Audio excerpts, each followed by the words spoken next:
La escóbula de la brújula. Dirige Jesús Callejo. Presenta David Sentinella.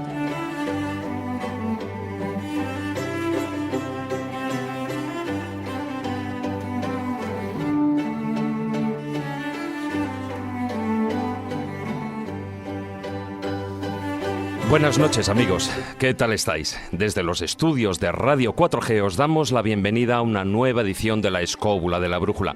Una edición en la que vamos a hablar de un personaje especial. Para unos, el Mesías. Para otros, un revolucionario. Hay quienes se atreven a dudar de su existencia histórica. Para otros muchos, cientos de millones en todo el mundo, se trata, sin lugar a dudas, del Hijo de Dios.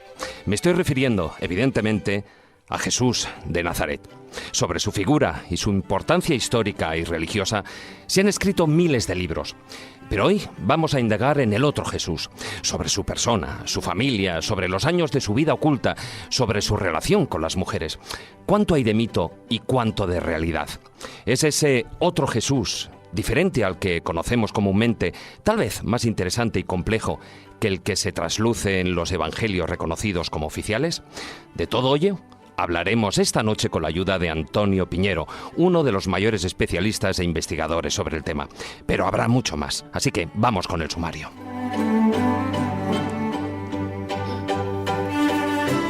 Con el zurrón del caminante seguiremos los pasos que casi 40 años atrás iniciara el investigador y escritor Andreas Faber-Kaiser, y nos iremos hasta Srinagar, en Cachemira, donde algunos aseguran que se encuentra la verdadera tumba de Jesús de Nazaret. En la sección Ciencia con Conciencia, nuestra colaboradora Carmen Fernández nos hablará de las posibles explicaciones científicas que podrían tener alguno de los milagros que las Sagradas Escrituras otorgan a Jesús de Nazaret.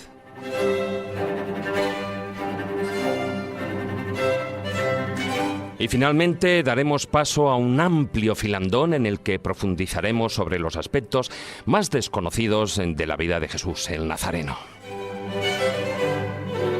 Todo ello será posible con la ayuda de Álvaro Calero en la parte técnica, que nos acompañará durante estas 2 horas de misterios históricos que tenemos por delante. Un día más os recordamos la dirección de nuestra página web, laescobula.com, y también nos podéis seguir en las redes sociales. En Twitter nuestro perfil es @laescobula7 y en Facebook nuestro grupo oficial La Escóbula de la Brújula. Y sin más demora, despegamos con nuestra particular escóbula voladora en un increíble viaje al pasado para conocer la realidad histórica de ese otro Jesús de Nazaret. ¿Nos acompañáis? Pues comenzamos. Historia, leyendas, misterio, lugares mágicos. La Escóbula de la Brújula.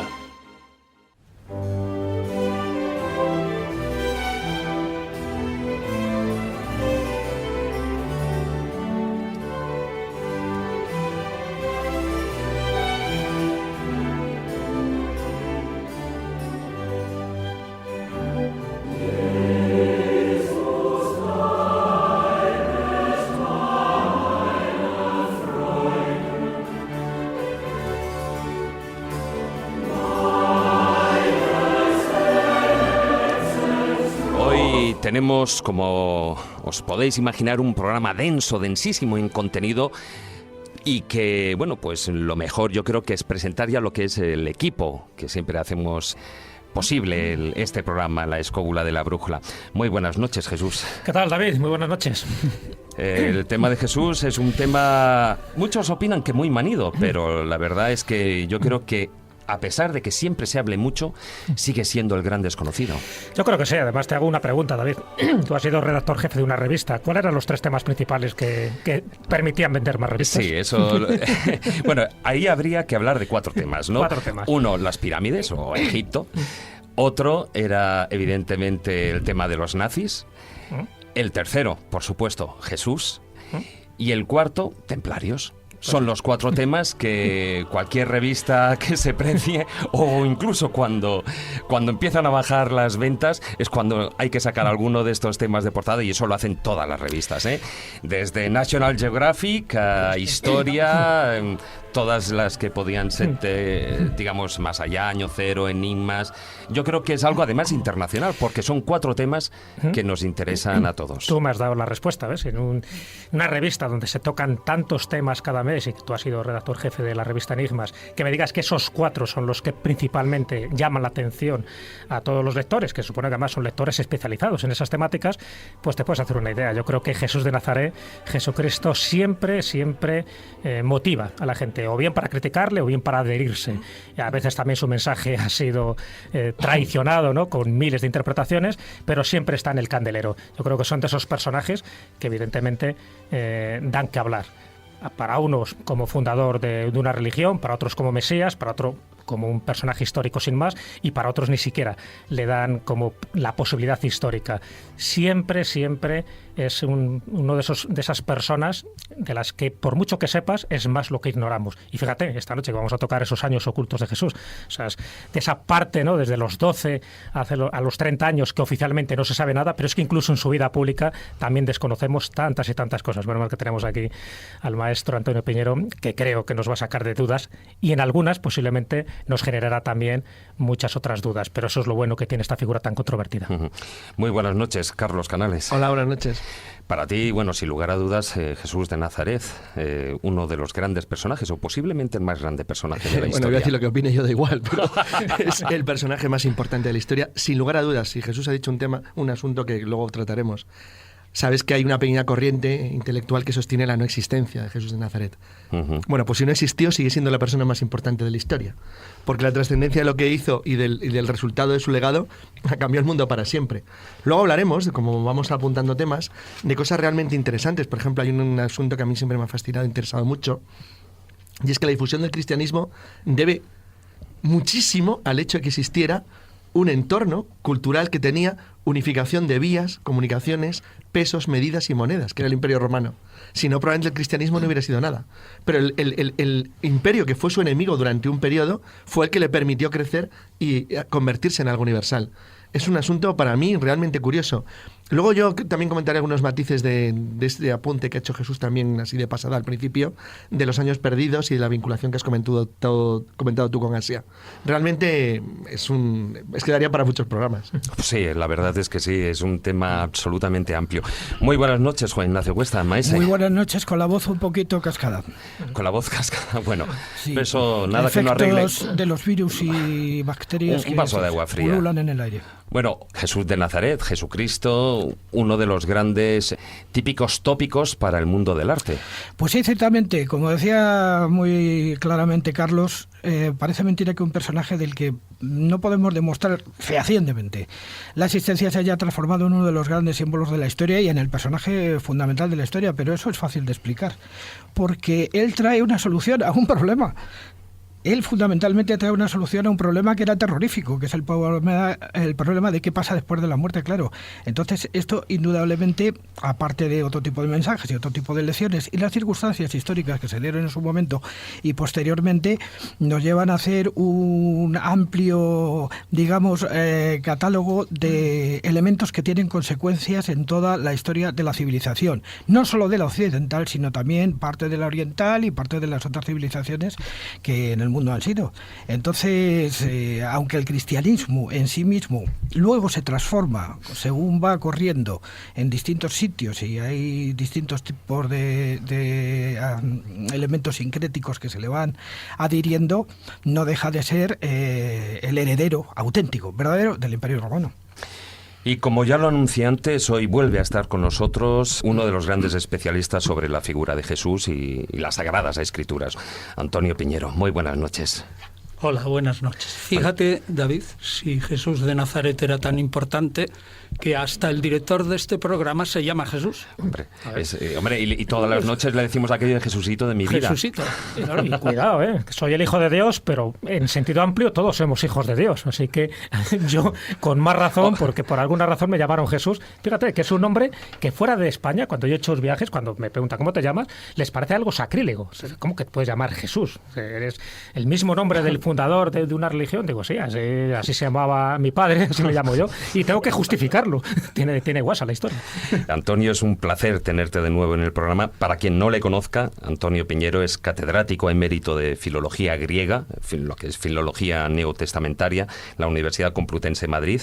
Es una eminencia en literatura e historia del cristianismo primitivo y es autor de numerosos libros en el ámbito del cristianismo y del judaísmo. ¿Por qué nos llama tanto la figura de Jesús? Nos llama la figura de Jesús tanto porque sus sucesores lograron que su imagen triunfara.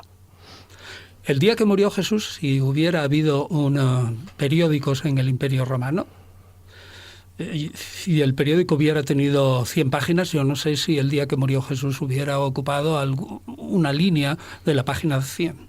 Lo dudo.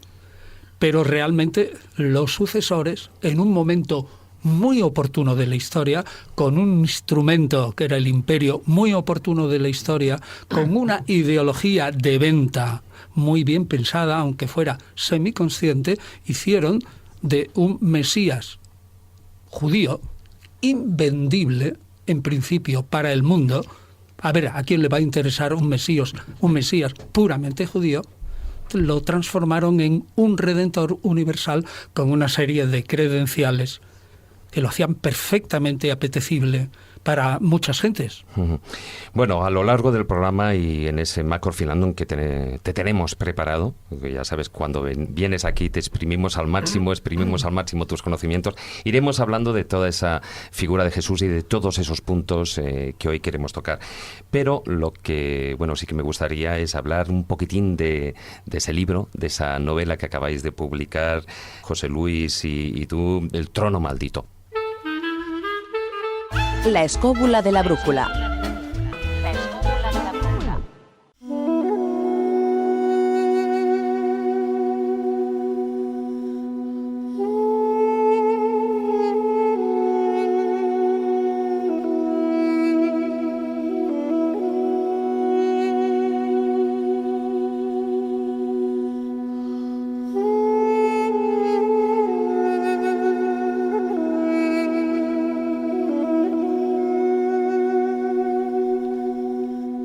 Una de las etapas históricas más apasionantes, un momento clave para la humanidad, es el de los orígenes del cristianismo. Es en esa época en la que transcurre la acción de El trono maldito, una novela de José Luis Corral y Antonio Piñero, con una trama apasionante, repleta de intrigas, venganzas, amores imposibles y bajas pasiones.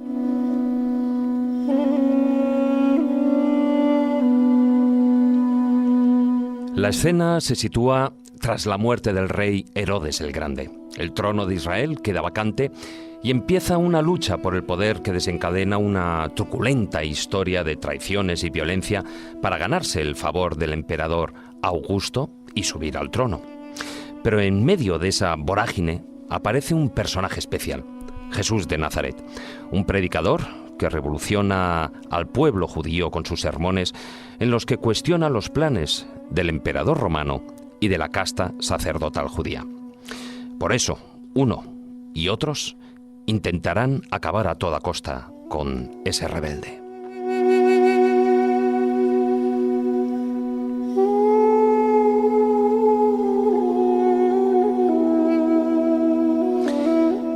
Antonio, en la novela, más allá de la pura anécdota, relatáis cómo era la sociedad de aquella época, ¿no?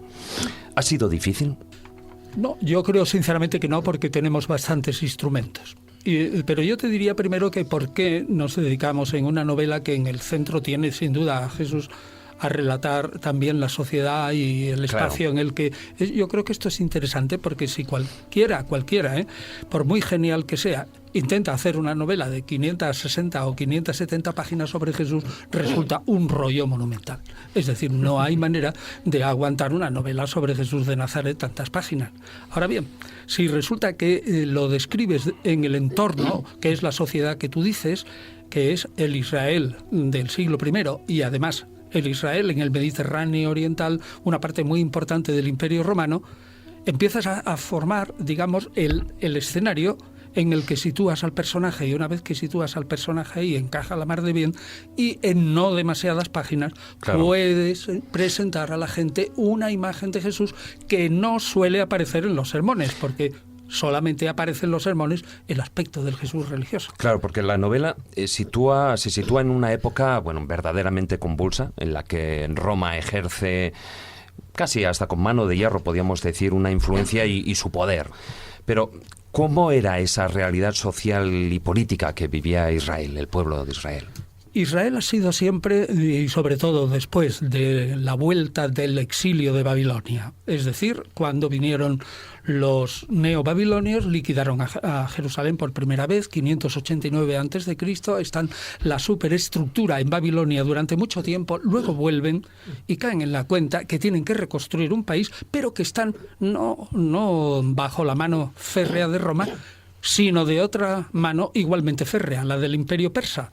Y cuando se liberan de la mano del Imperio Persa, aproximadamente 200 años más tarde, le cae la mano de los sucesores de Alejandro Magno. 130 años bajo la mano dura de los faraones, entre comillas, que son... Vienen los 130 años, parece que se van a liberar y le caen 70 años en la mano de otros sucesores de generales de Alejandro Magno, que son los seleucidas. Y cuando ya parece realmente que se van a liberar y dicen, estupendo, tenemos aquí ahora una monarquía que es nuestra, la de los asmoneos o macabeos, que es lo mismo. Pero pasa un tiempo y ya, con Simón, que era el hermano de Judas Macabeo, lo primero que hace este señor es apoderarse del sumo sacerdocio. Y entonces, a un señor que no era ni descendiente de David, ni tampoco descendiente de Sadoc, y se apodera del sumo sacerdocio. Eso le cae, sí que se cae todo el sombrajo, se hunde, los piadosos del país, que son los que manejan al pueblo, empiezan a angustiarse y se dan cuenta que esos macabeos les están oprimiendo exactamente igual. Y para colmo, y ya con esto apuntamos a la época de Jesús, resulta que hacia el 40 a.C. aparece un idumeo, es decir, un judío de segunda clase cuya madre era árabe, que era Nabatea, que era hijo de Idumeo, se apodera del trono de Judea y los machaca totalmente, tanto por sí mismo como indirectamente bajo Roma. Entonces, ¿qué hace ese país?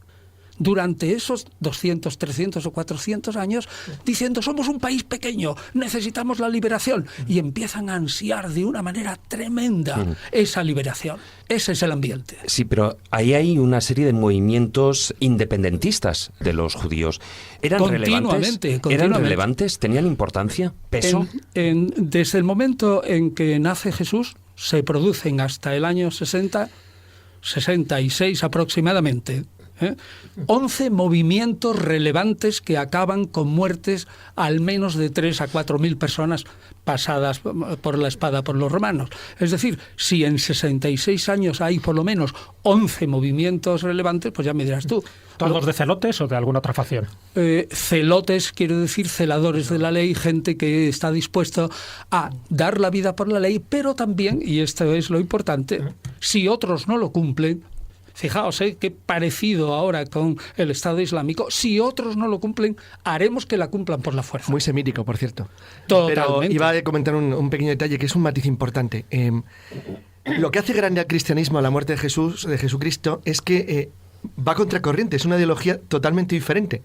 Luego hablamos de la posible imaginería nacionalista judía en torno a Jesucristo, pero hay una cosa muy curiosa. Los judíos tienen eso es un mérito notable, mantienen su personalidad viva a pesar de los gobiernos helenísticos durante generaciones y generaciones, sin perder su conciencia de pueblo, desunidos, con sus facciones, con muchos grupos, pero lo mantienen. Pero hay algo muy notable, y es que cuando de verdad se produce lo que ellos buscan, un mesías militar y guerrero que les pueda llevar a enfrentarse a los romanos, que es Simón Bar Giora, unos años después de la muerte de Cristo, y para que hablar luego Simón Bar Kojeba, el desastre es total. Cuando se enfrentan realmente a Roma en una guerra abierta porque quieren realmente crear un Estado judío propio, Roma se da cuenta que no puede permitirse el lujo de perder uno de los elementos esenciales de la frontera con Partia. Exacto. Y las comunicaciones entre Egipto y Siria, con lo cual decide que se acabó, que eso no lo va a consentir bajo ningún concepto. Y cuando cae Masada, y luego toman Jerusalén, bueno, al revés, primero toman Jerusalén y luego cae Masada y la rebelión es aniquilada, entonces se ve la verdadera dimensión de lo que es la fuerza del poder romano. Porque los romanos, que son un pueblo bastante brutal como todos los de su época, fueron en Judea, en tanto el reino existió, y Herodes era muy malo, y los romanos, hasta la nobleza romana se ría de él, luego hablaremos de eso porque era un tipo realmente desagradable, del que era difícil ser familiar porque te liquidaba, pues realmente fueron durante un tiempo un poder relativamente tolerante, en tanto no les molestaran demasiado. El Imperio Romano fue tolerante en no religión. No les molestaban mucho. En religión, absolutamente con todo. Claro. Y dentro de algo en la política y en Pero la sociedad. fíjate cuando de repente, a la muerte de Jesús, Simón Bar Giora se convierte en una amenaza para las comunicaciones romanas entre Siria y Egipto. Se acabó. O sea, no lo consienten en absoluto. Entonces, realmente Jesús nace en un momento muy complicado. En un punto muy complicado y en un sitio muy difícil. Y lo sorprendente es cómo pudo tener un mensaje que iba tan en contra de lo que era el uso social normal de cualquier pueblo de la época. Igualdad entre las personas, todos tenemos derechos, una cosa rarísima, paz y amor y hermandad. Un momento, que eso es un poco de tópico, Carlos. Ya lo sé. Eso es un poco de tópico y ahí hay mucho que discutir. El mensaje base del cristianismo sí es ese luego. Pero no distingue entre el mensaje del cristianismo que se forma después de la muerte de Jesús y lo que es la imagen reconstruida de Jesús. Porque la utilización política por parte de los grupos que estaban muy enfrentados, que eso está muy divertido en la vida de Brian, pero es que es así. O sea, que todos discuten entre ellos, que realmente 45.000 grupos, que luego es lo que les hace tan débiles a la hora de enfrentarse al final a Roma. Porque Roma aplasta a la rebelión judía en el año 70 gracias a que tiene un núcleo de gente que no apoyan a Simón Bar Giora. Pero es que si Jesús hubiera sido un líder político y hubiera tenido éxito, le hubiera pasado lo mismo. Porque de hecho, a pesar de que Roma influye en el final, eso lo podemos luego discutir y hablar, hay un fuerte componente de judíos que se oponen a él. Y aparte de que tenga seguidores. Y eso es decisivo, porque como cada movimiento podía ser la base o el núcleo de un poder independiente de algún tipo, a los propios romanos, como antes a los reyes helenistas, a los sucesores de Alejandro, les interesaba mantener, bueno, pues mira, cuanto más grupúsculos haya, mejor, más se pegan entre ellos y menos nos molestan. Vale, pero lo que sí queremos decir que para que la gente nos entienda, que cuando nace Jesús y se enmarca en eso, lo que hay es un sentimiento tremendo de opresión. Y Jesús es un exponente de ese movimiento de frustración ante la opresión que no les deja ser lo que ellos quieren, a saber, que su constitución sea plenamente la ley de Moisés. Y plenamente no lo deja el imperio. Claro. Tras esta historia del trono vacante, hay otras historias en la novela. Una de ellas que resulta de gran trascendencia para el futuro de la humanidad, ¿no? Y es la aparición ahí de Jesús de Nazaret. Hoy en día lo vemos así por la perspectiva que nos otorga el tiempo, ¿no? Pero ¿cómo se vivió en aquella época? ¿Se le dio tanta importancia como le damos ahora nosotros? ¿Habría sido, por decirlo de un modo, un hecho noticiable en unos hipotéticos periódicos de la época? De ningún modo. De ningún modo. Y la prueba lo tenemos es que en esa, digamos, reata de gente, esos 11 levantamientos que aparecen en la obra de Flavio Josefo desde la muerte de Herodes el Grande hasta el año 66, que son 11 y alguno más, resulta que Jesús aparece ahí, pues nombrado un momento, pero nombrado sin darle ninguna trascendencia ni importancia respecto a los demás. Pero sí una cosa muy importante. El testimonio de Flavio Josefo está poniendo a Jesús en una retahíla de personajes catastróficos para el pueblo judío. Es decir, de alguna manera, según Flavio Josefo, el mensaje que predicaba a Jesús a su pueblo contribuyó notablemente a que ese pueblo llegara a esa catástrofe de la que hablaba Carlos antes. Luego hay que enfocar a Jesús también desde esa perspectiva tremenda. Claro. Antonio, cuando empiezas la novela, automáticamente empiezas pues eso, hablando del fallecimiento de Herodes a los 70 años de edad, después de 37 de reinado. Ese rey de Judea, pues tan odiado, ¿no?, por tanta gente. Pero mencionas una cosa que posiblemente al lector le llame la atención nada más empezar, y es que muere en el año -4. Sí. ¿Qué quiere decir? ¿Que la cronología de Jesús es totalmente errónea? Sí. Totalmente errónea, lo sabemos hace mucho tiempo. Pero la novedad es que probablemente es errónea de un modo voluntario. el responsable de esa cronología es un monje, un pequeño monje, Dionisio el Exiguo, el pequeño. Por eso le llaman el Exiguo. Claro. Pero era también de conocimientos exiguo. No, tenía muchos conocimientos. Lo que pasa que no es lo mismo, en mi opinión, y yo creo que esta es la clave. Yo creo que él llegó a la idea, claramente, de que Jesús había nacido en el año 748 de la fundación de Roma. Pero dice, menudo número. Es un número que solo tiene bueno el 7. Pero si él nace en el 754, fijaos una cosa, Uno más Roma. el 7 ya es el número perfecto y el 54 es 2 veces el 27 y el 27 es el número del alma del mundo, según el Timeo de Platón. Y Dionisio el Exiguo eso lo sabía perfectamente. Y en mi opinión y en el de otros, cuando él se equivoca, entre comillas, hace nacer a Jesús en el año 754, y entonces eso... Y eso que lo que acaba de contar ahora, el resto de la humanidad no teníamos ni idea, ¿eh? Ya, pero de A pesar todas del formas, esfuerzo. entonces la fecha, digamos, que sería del nacimiento de Jesús, que sería entre el séptimo y el sexto antes de Cristo. Sí, por ahí. Tampoco lo podemos saber. Solamente tenemos un indicio doble. Lucas al principio de su Evangelio, Mateo al principio de su Evangelio, entre muchas disparidades y contradicciones, sí que coinciden en un dato importante. Y es que Jesús nació antes de morirse Herodes el Grande. Y como sabemos exactamente cuándo se murió Herodes el Grande, y ya lo habéis dicho aquí, es decir, ahora en el 4 antes de Cristo, luego Jesús nació 5 años antes. 5 o 6. Oye, y eso era muy importante. Cuando aquí estaba todo el mundo diciendo, ay, en el año 2000, ¿os acordáis que se nos explotan los ordenadores? Ya había pasado el 2000. Había pasado el 2000 hacía 5 años. Y ha pasado el 2012 y nada. Y no ha pasado nada. Aparte de otros ajustes que ha habido posteriormente. De todas maneras, quisiera matizar una cosa que ha dicho antes David con respecto a la publicidad, a esto que hablamos de una línea en un periódico de la época. La teatralidad...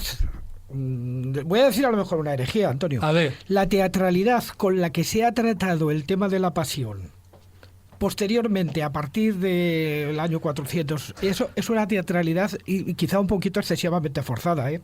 O sea, quiero decirte que a los romanos les importó posiblemente 3 pepinos el tema de que se ajusticiara en ese momento a un revolucionario más, Claro. ¿o no? Sí.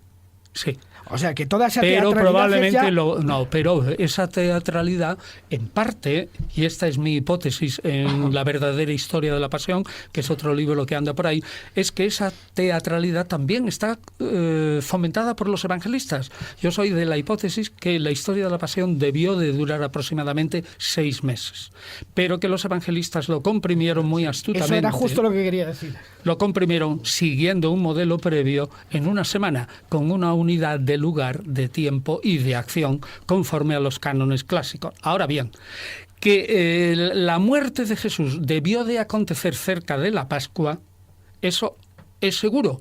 Y a los romanos les causaba problemas, por una parte, montón de gente en Jerusalén, pero por otra parte les convenía, porque si mataban a 3, probablemente a Jesús y 2 de sus discípulos, y se liquidaban a 3 de golpe, tampoco matar a la gente por crucifixión era una cosa diaria, y si había 100.000 personas en ese momento en Jerusalén, se enteraban muchos más de que habían matado a un sedicioso contra el imperio. Así que ahí hay un juego sutil de retrasar la muerte de Jesús para que cause también un impacto cuando más gente hay que lo vea. Claro, pero se supone que es reinando Tiberio. Sí, claro. Entonces, está claro que mucho en Roma no debió llegar, porque no lo recoge, por ejemplo, Claudio en sus obras.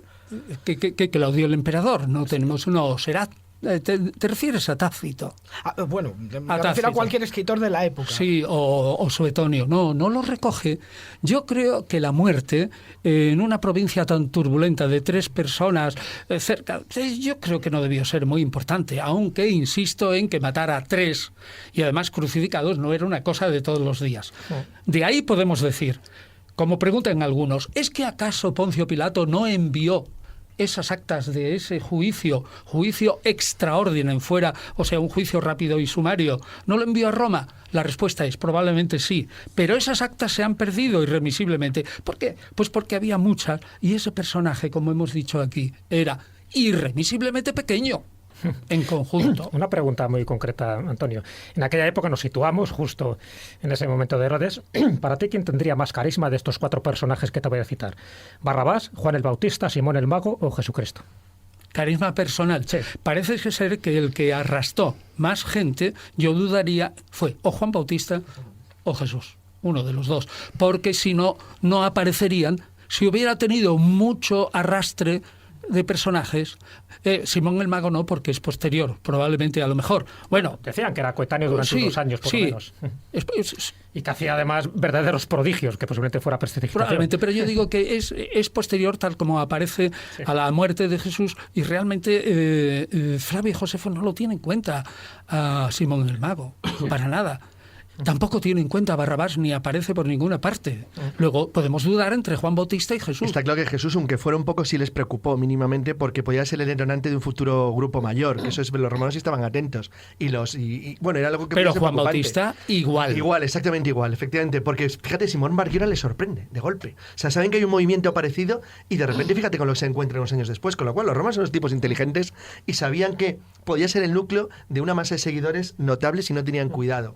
Lo que ha dicho Antonio es fundamental. Si se cargan algo, de raíz, intentan romperlo desde el principio. Pero No sabemos tenemos una cómo duda, ser. Carlos, tenemos una duda. Muchas. Y la duda aquí, en este punto, es que los romanos se cargaron al jefe y dos cabecillas. Y sin embargo a los otros los dejan así. Es decir, que debió ser un movimiento intermedio. Y por eso yo decía que a pesar de la importancia que tiene para nosotros Jesús, dudo quién levantó más expectativas.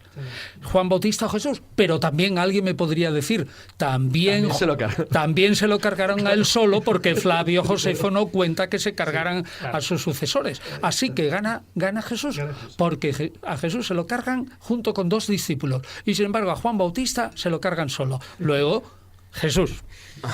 De todas formas, criminalística tan ¿Qué te ha parecido, de todas maneras, tuvo una manera de... Roma le dio una manera de morir que tampoco era habitual. Sí.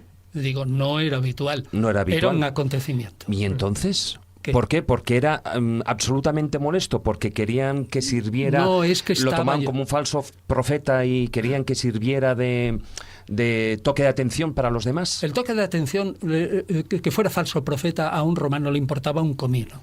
Lo único que le importaba a un romano es que fuera alguien que pusiera en duda la estabilidad del imperio y que pusiera en duda el dominio de Tiberio sobre Palestina. Porque si él se proclama rey de los judíos, naturalmente en su reino ya no es rey Tiberio. Por lo tanto, ¿por qué le pusieron esa muerte en cruz? Porque ya estaba casi predeterminada para todos aquellos que fueran sediciosos contra la majestad del emperador. Es decir, su delito es delito de lesa herida de la majestad herida de Tiberio. Y por lo tanto era un individuo fundamentalmente de carácter político sedicioso. Y peligroso, exactamente por sedición. Sabes que cuando se consulta o se va a algunas catedrales, a algunos santuarios, te encuentras con reliquias de santos inocentes. Sí. Y a Herodes se le asocia como el matarife de esos santos inocentes, pues eso.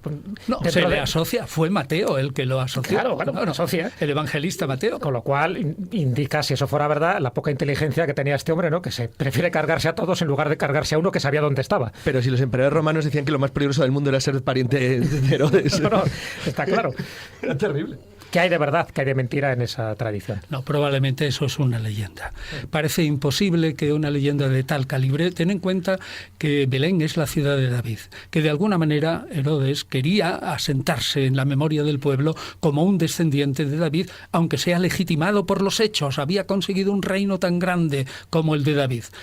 Cómo un señor que era muy político inteligentemente, aunque sea cruel, se iba a cargar en la ciudad de David a todos los niños de 2 años para abajo. Es que eso es imposible. Y el segundo argumento es que conocemos de la historia antigua, de los más personajes que conocemos, son los últimos tiempos y los últimos días de Herodes.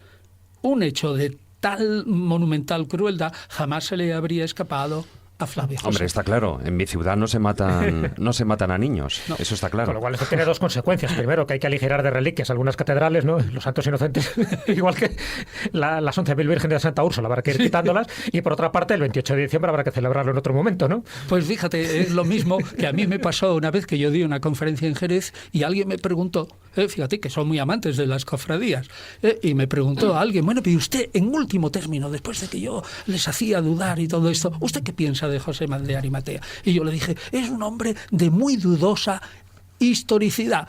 y probablemente no existió. Y salta uno en la conferencia después y dice: niño, quita del paso a José de Arimatea, menos peso para los Bueno, y me gustaría tocar, luego hablaremos de la relación también de Jesús y las mujeres, pero en el libro, en El trono maldito, plasmáis muy bien esa influencia de la mujer en la esfera sociopolítica. ¿Tenía realmente, digamos, la importancia como para ocupar cargos, o era esa influencia era más de mujer a los maridos, que eran los que realmente... No tenían ninguna importancia para ocupar cargos, y de hecho no la ocupaban. Lo que pasa es que eran mujeres de la alta sociedad y de la corte, y sabían muy bien manipular no solo a sus maridos y a todo el entorno. Es decir, eran grandes sobornadoras, eran a veces envenenadoras, como sabemos, o por lo menos eso lo dice Suetonio y lo dice Tácito de Libia. Y se sobreentiende que Salomé, la hermana de Herodes el Grande, no era tampoco una hermanita de la caridad, y que probablemente se llevó por delante a algunos, entre ellos a un primer esposo suyo, delatándolo. Por lo tanto, no ocupaban ningún cargo. Pero cuando en la novela El trono maldito salen las historias de las mujeres que tienen una importancia fundamental, no nos lo estamos inventando José Luis Corral y yo, sino que realmente lo hemos tomado de Flavio Josefo. Es decir, que estamos repitiendo, hombre, él lo pone delgadamente, es decir, pone una frasecita aquí y allá, pero te da la pista para que de una manera novelística lo amplíes sin ser infiel. Sin ser infiel, ¿eh? Yo quisiera decirle a los oyentes de esta noche que, aunque esto sea una novela, El trono maldito, les puedo asegurar que está conforme a los cánones históricos que marca fundamentalmente Flavio Josefo, y que es un Flavio Josefo con gracia. O sea, que está bien contado, y Flavio es menos rollo que Flavio Josefo, y entonces un poquito más amplificado, pero todo lo que se dice, en el fondo, todo es histórico. Por eso digo, el que se lea la novela sale viendo Israel de esa época con otros ojos. También se dudó durante un tiempo que incluso la historicidad de Herodes, ¿no? Pero hace unos cuantos años, como bien sabes, se encontró la tumba de Herodes, sí, ¿no? El Herodium, ese palacio, fortaleza que está a unos 15 kilómetros al sur de Jerusalén.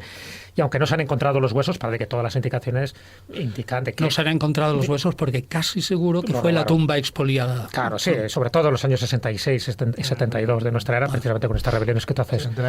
Pero que sí queda claro que allí estuvo enterrado tanto Herodes como su esposa como su nuera, parece ser, y más gente. Es cierto. Es cierto. Sí, totalmente cierto.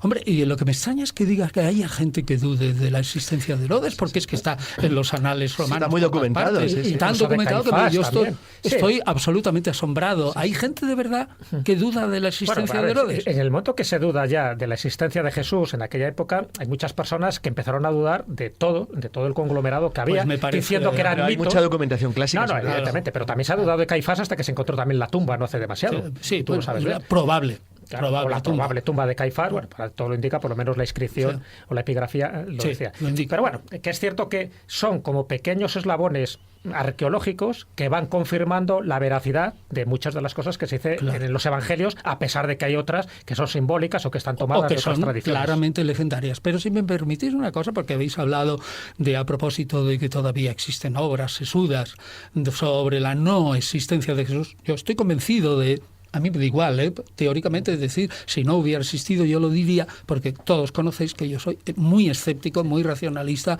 muy agnóstico, y que intento solamente que la gente vea y tenga acceso a los hechos y a lo que podemos saber, lógicamente. Yo digo, ¿por qué la gente no cae en la cuenta que la mayoría, la inmensa mayoría, el 100% de los que niegan la existencia de Jesús es porque no saben distinguir muy claramente, y hay que hacerlo, que en los evangelios hay dos referentes, dos personajes. Uno, vamos a llamarle un rabino, un maestro de la ley de Galilea, totalmente fracasado. Pero aunque fuera un sanador y un exorcista, fracasó totalmente en imponer su idea al pueblo, y ese hombre fue ejecutado. Y sobre ese personaje, a partir de 40 años después, se le superpone la imagen de un Cristo celeste. Si tú a mí me preguntas, ¿existió Jesús más Cristo? Jesús Cristo, yo te diré, no existió. Un momentito, no existió. Pero si tú me dices, ¿existió el Jesús de la historia? ¿Qué inconveniente hay en que existiera, que nos ofrece 1000 soluciones Si tú no admites que existió un maestro Galileo que fracasó y que ese personaje se idealizó y que se divinizó después, te encuentras con la onerosísima tarea de explicar cómo surgió el cristianismo y todo lo demás. Una pregunta, es una curiosidad porque ¿qué valor le das a un hecho que a mí siempre me ha llamado mucho la atención porque parece muy evidente? La construcción esa del líder judío fracasado frente a luego esa especie de ser maravilloso y sobrenatural que aparece 40 años después, tiene entre medias el gran desastre de la rebelión judía, el aplastamiento por los romanos. No, realmente no. Y te voy a decir por qué. Porque es que esa construcción está en Pablo. Ajá. Y Pablo de ¿Era Tarso... romano? Sí, bueno, era Ciudadano, griego, por lo era menos. bueno, no lo sabemos tampoco. Sí. Pero Pablo escribe su primera carta en el 51, O sea, de las que antes. conservamos, y la última carta a los romanos, la primera carta es a los tesalonicenses, 51. Seguro, la última carta es a los romanos, entre el 58 y 59. Entonces Antes de fue Simón Marguera, antes, y ya estaba formado el Cristo celeste. claro. Y una cosa te voy a decir, Carlos, y eso tampoco sabe la gente. Pablo no forma el Cristo celeste porque es un mago que saca al Cristo celeste de un as de la manga o de la chistera. No.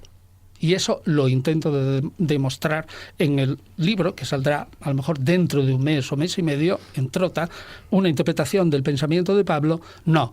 Pablo idealiza a Jesús siguiendo cánones judíos que nosotros, ahora en el siglo XX, podemos seguir el rastro, cánones mentales, ideas mentales que van desde el siglo IV antes de Cristo hasta el siglo II, es decir, que duran 600 años en el pueblo judío. Es decir, que Pablo no diviniza a Jesús porque le da la gana y como le da la gana, que sigue unos cánones de pensamiento que otros personajes judíos divinizaron a otro personaje, por ejemplo, el profeta Enoc. Me gustaría cerrar esta pero parte. Resulta que Juan Ignacio decía que no, cuando yo decía, cuando él decía que no se le ha oído en la radio esta noche, pero tú decías que no, cuando yo hacía esa división entre el rabino fracasado y el Cristo celestial. No, en absoluto. Estaba perfectamente, estaba pensando en el documento Q, entonces no estoy Vale. en contra. Decía que no a otras cosas, pero bueno, no bueno. a eso. No se atreve, Juan Ignacio, por supuesto. No se atreve. Bueno, lo que sí Porque me que, está y sin ánimo de reventar, bueno, evidentemente la historia está ahí y hay esa, por una parte, la historia real y por otra parte también esa parte histórica que, digamos, entre comillas, novelada, que vosotros creáis en el trono maldito. Pero sí que al final del libro dejáis entrever un trágico destino hacia todas las personas que han participado de una u otra manera en la muerte tanto de Juan Bautista como de Jesús de Nazaret. Está muy bien observado. Ahí ¿podríamos hablar de un castigo divino? Bueno, yo no lo sé. A la verdad, yo no tengo ni idea Sí. si la divinidad se ocupó Dios de no eso. te ha llamado por teléfono, ¿no? No, y no me lo dijo, ciertamente. Pero lo que sí es cierto que algo desde fuera parece que fuera algo así como la maldición de la pirámide, el Cárter y tal. Todos los que encontraron a Tutankamón fueron cayendo uno detrás de otros, ¿no? Sí, la maldición del faraón. Sí, bueno, pues ahora nos damos cuenta, claro, al leer la novela, que efectivamente todos los que fueron a la caza y captura de Juan Bautista y Jesús van cayendo uno detrás de otro. Pero es que fue así. Y eso explica perfectamente, como unido a que fueron cayendo uno detrás de otro, encima la guerra judía, catástrofe de los judíos total, aniquilación de Jerusalén, quema del templo, dijeron los cristianos en el año 70 y 75, cuando se escribe el primer evangelio, se está cumpliendo todo, Jesús va a volver. ¿Veis? Ya ha ocurrido lo que tenía que ocurrir. Todos los que cazaron a nuestro Señor han muerto. Y encima los judíos, y Mateo dirá, el pueblo de Icida, el evangelista Mateo, están pagando. Y entonces había una ebullición tan tremenda en el cristianismo primitivo que tiene que salir un autor falso en nombre de Pablo y escribir la segunda Tesalonicenses, corregirle la plana a Pablo y decir, oye, no os fiéis de cartas por ahí diciendo que el Señor viene cerca. Y más tarde, primera Pedro y segundo Pedro que dicen, ni os fiéis, la venida de Jesús va a tardar mucho, que para Dios 1000 días son nada. Es, bueno, que un día para él, pues son 1000 años. De ahí el milenarismo, ¿no? Cuando llega el año 1000, dijeron, cuidado, No, que pero- un día son 1000 años. Bien, total, que realmente tienes razón, David. Algo pasó, pero no podemos decir sino que los primeros cristianos, que era un pequeño grupo, creyeron exactamente que era un castigo divino. Y tú, en el siglo XXI, piensas lo que te dé la gana. Pero hay una cosa que sí me gustaría que me corroboraras en este sentido. Tiene mucho que ver en la versión, digamos, del Cristo Dios ya, que llega a Roma, una cierta pelea que pudo haber entre San Pablo y San Andrés. Uno, digamos, que quería seguir un poco la tradición judaica, y el otro que quería, digamos, hacerlo más universal. Esa pelea efectivamente existió. No sé si entre Pablo y Andrés, pero sí ciertamente entre Pablo y Pedro. Y eso está documentado en la Epístola a los Gálatas. Pero yo creo que esa pelea no influyó mucho porque cuando llega a Roma el producto, la pelea se ha difuminado y lo que le llega es el producto enterito. Bueno, pues dejamos aquí ese apartado del trono maldito. Bueno, no hemos dicho, la editorial es Planeta. José Luis Corral, Antonio Piñero, esa novela que la verdad es que muy interesante, incluso en muchas partes muy divertida. Sí, es divertida. Muy divertida. Un rey, un imperio, un Mesías, esa gran novela de los tiempos de Jesucristo. ¿Qué te parece? Vamos con las secciones para dar paso luego al filando. Vale. ¿De acuerdo?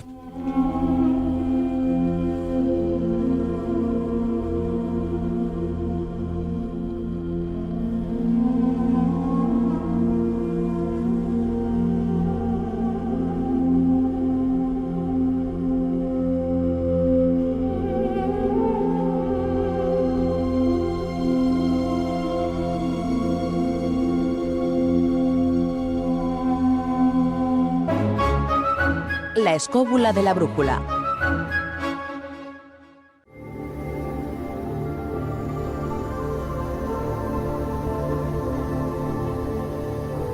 El zurrón del caminante.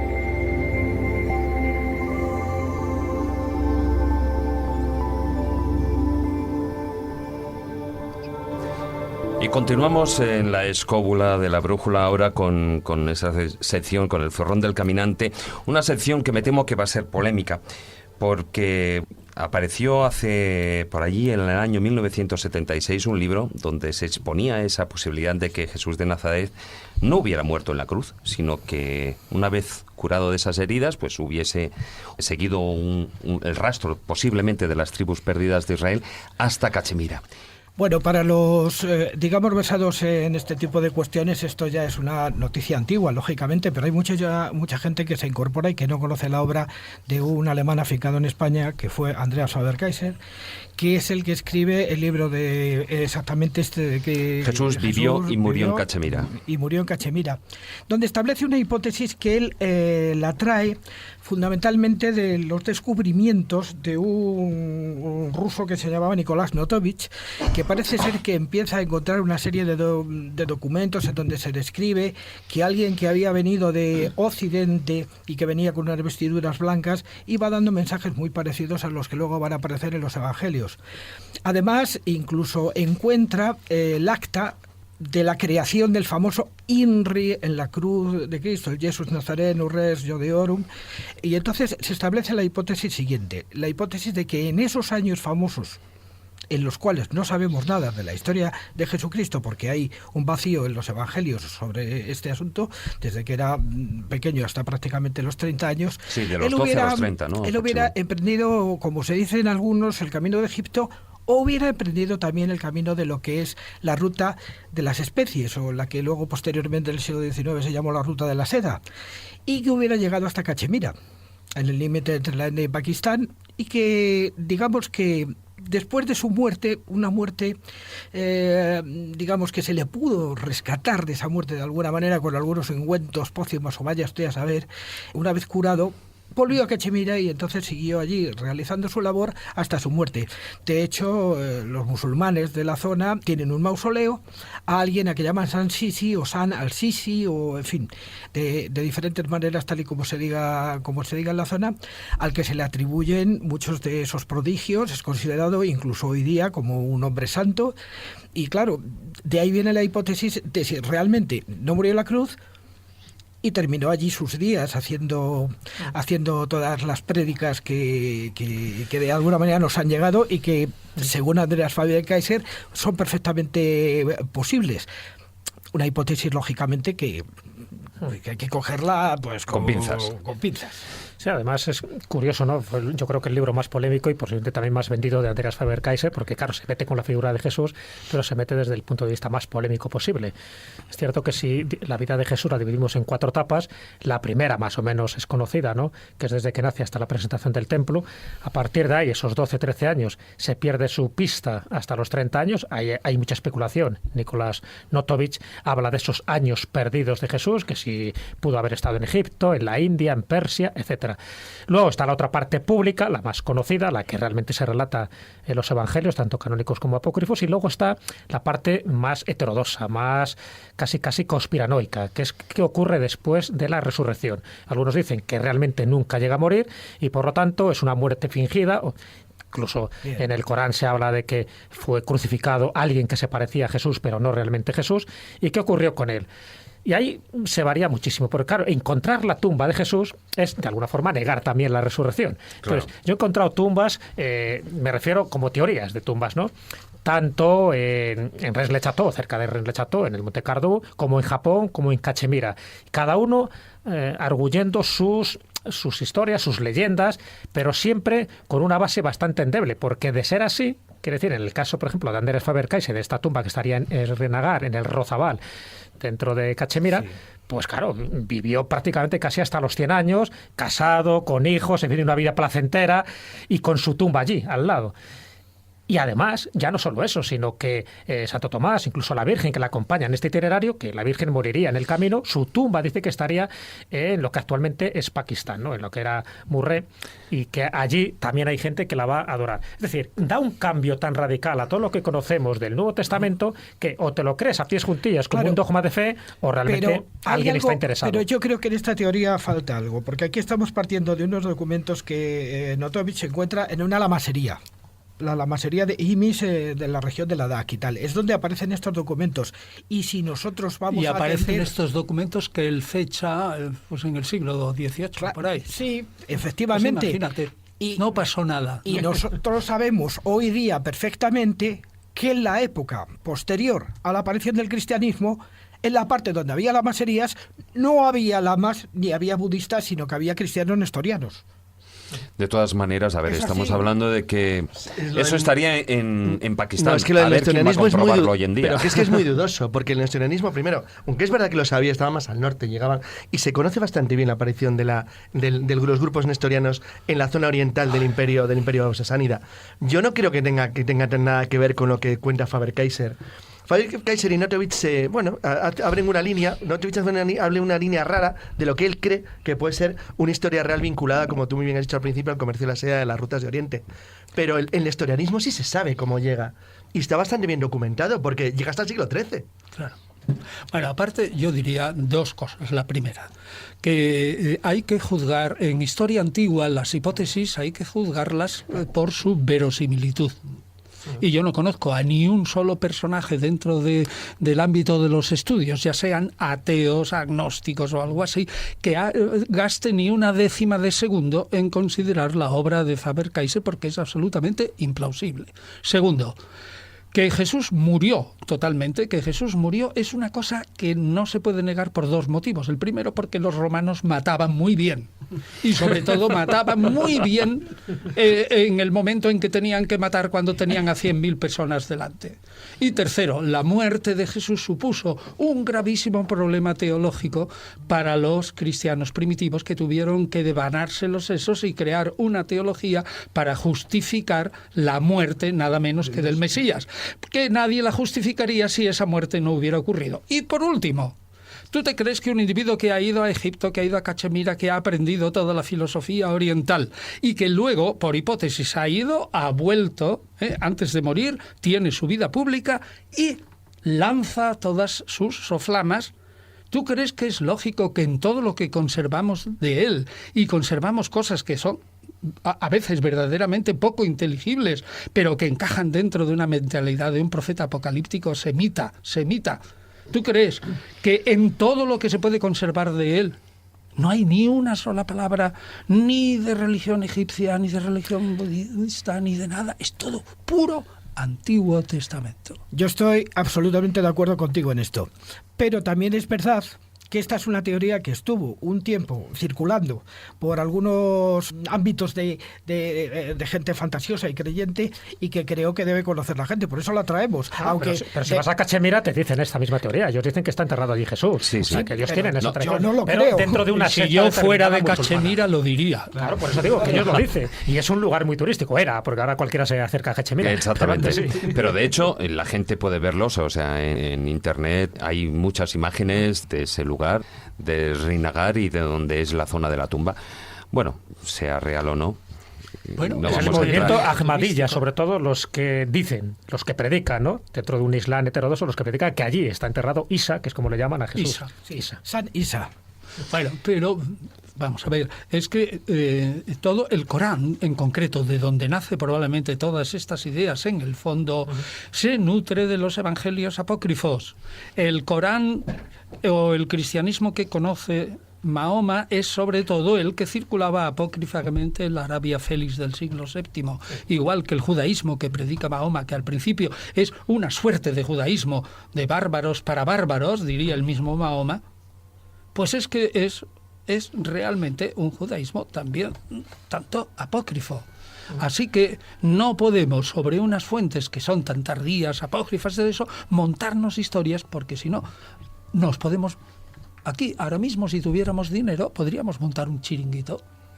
Y con una muy buena propaganda y con mucho dinero, pues atraeríamos a los tontos. Antonio, si yo tuviera dinero como para hacerlo, nos íbamos todos a Cachemira a ver la tumba ahora mismo. O sea que bien, hay hipótesis. En conclusión, que hay hipótesis que son plausibles y otra hipótesis, que son imbéciles. Se trataba de hacer un pequeño viaje nada más. Me quedo con que los romanos mataban muy bien. Eso me ha gustado, ¿eh? Experiencia tenían. Desde luego que sí.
La escóbula de la brújula. Todos los viernes a medianoche en Radio 4G. Ciencia con conciencia.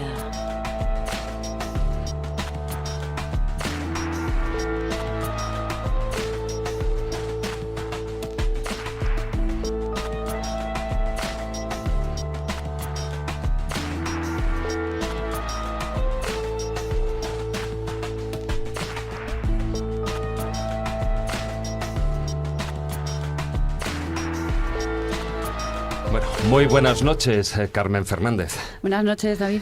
Hoy vienes de bata blanca dispuesta a intentar hallar alguna posible explicación científica a algunos de los milagros que aparecen en las Sagradas Escrituras. Sí, porque, bueno, la verdad que lo podríamos haber dividido en dos partes, ¿no? Podríamos haber dicho, si hay milagros... Nos vamos a centrar en los de Jesús, que es el tema del programa. Si hay milagros que la ciencia sí puede explicar de alguna manera por los conocimientos físicos o biológicos, digamos, que tenemos, como yo que sé, los que comentaremos después, caminar sobre las aguas o la resurrección, o quizá este que sería para mí el mayor milagro de todos, ¿no? El nacimiento de Jesús. El más polémico. El más polémico, ¿no? El nacimiento de una virgen. Si no hubiera nacido, pues no tendríamos Jesús aquí, del que tratar. Y desde otro punto de vista, que sería, que es el que me tocaría a mí, que es en lo que trabajo, ¿no? En el laboratorio de investigación. ¿Puede la ciencia hacer milagros?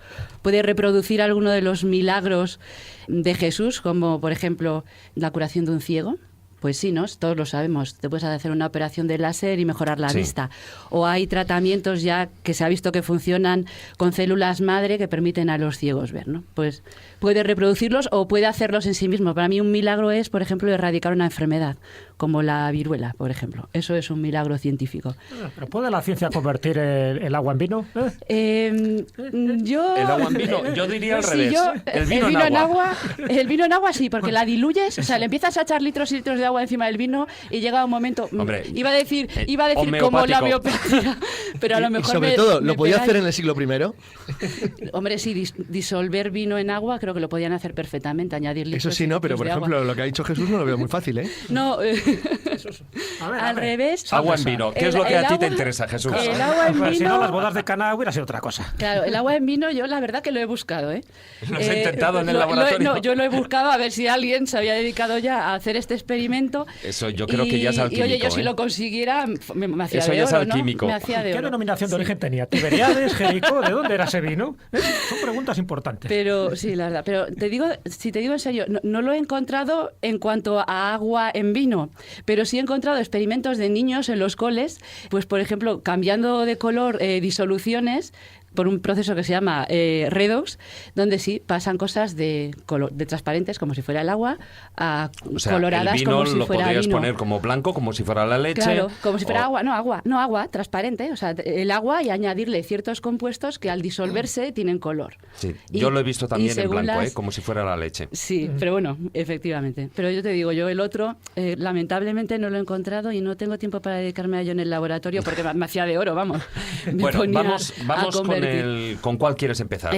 Bueno, no sé, me da igual. ¿Caminar sobre las aguas, por ejemplo? ¿Te parece bien? Sí, yo ya estoy dispuesto. Sin ser David Copperfield, pero... Yo iba a decir primero habría que decir que vamos a asumir que los milagros de verdad se produjeron, ¿no? Antonio aquí a lo mejor me dice, no, es que ninguno es históricamente relevante. Yo creo que ahora la ciencia ya me histórica... estropean la sección. No, al 100%, yo creo que la mejor explicación, decir que son leyendas, pero vamos a suponer que se produjeron. Venga, vamos a suponer dos cosas, que sí se produjeron de verdad y que no eran fraudes, porque lo de la curación del paralítico podía tener un amigo que iba ahí haciéndose el cojo y después se echó a correr. Sí, luego le dio las monedas, ¿no? Claro, entonces vamos a asumir que no, que sí se produjeron. Entonces, el de caminar sobre las aguas, yo voy a dar 3 explicaciones así en orden.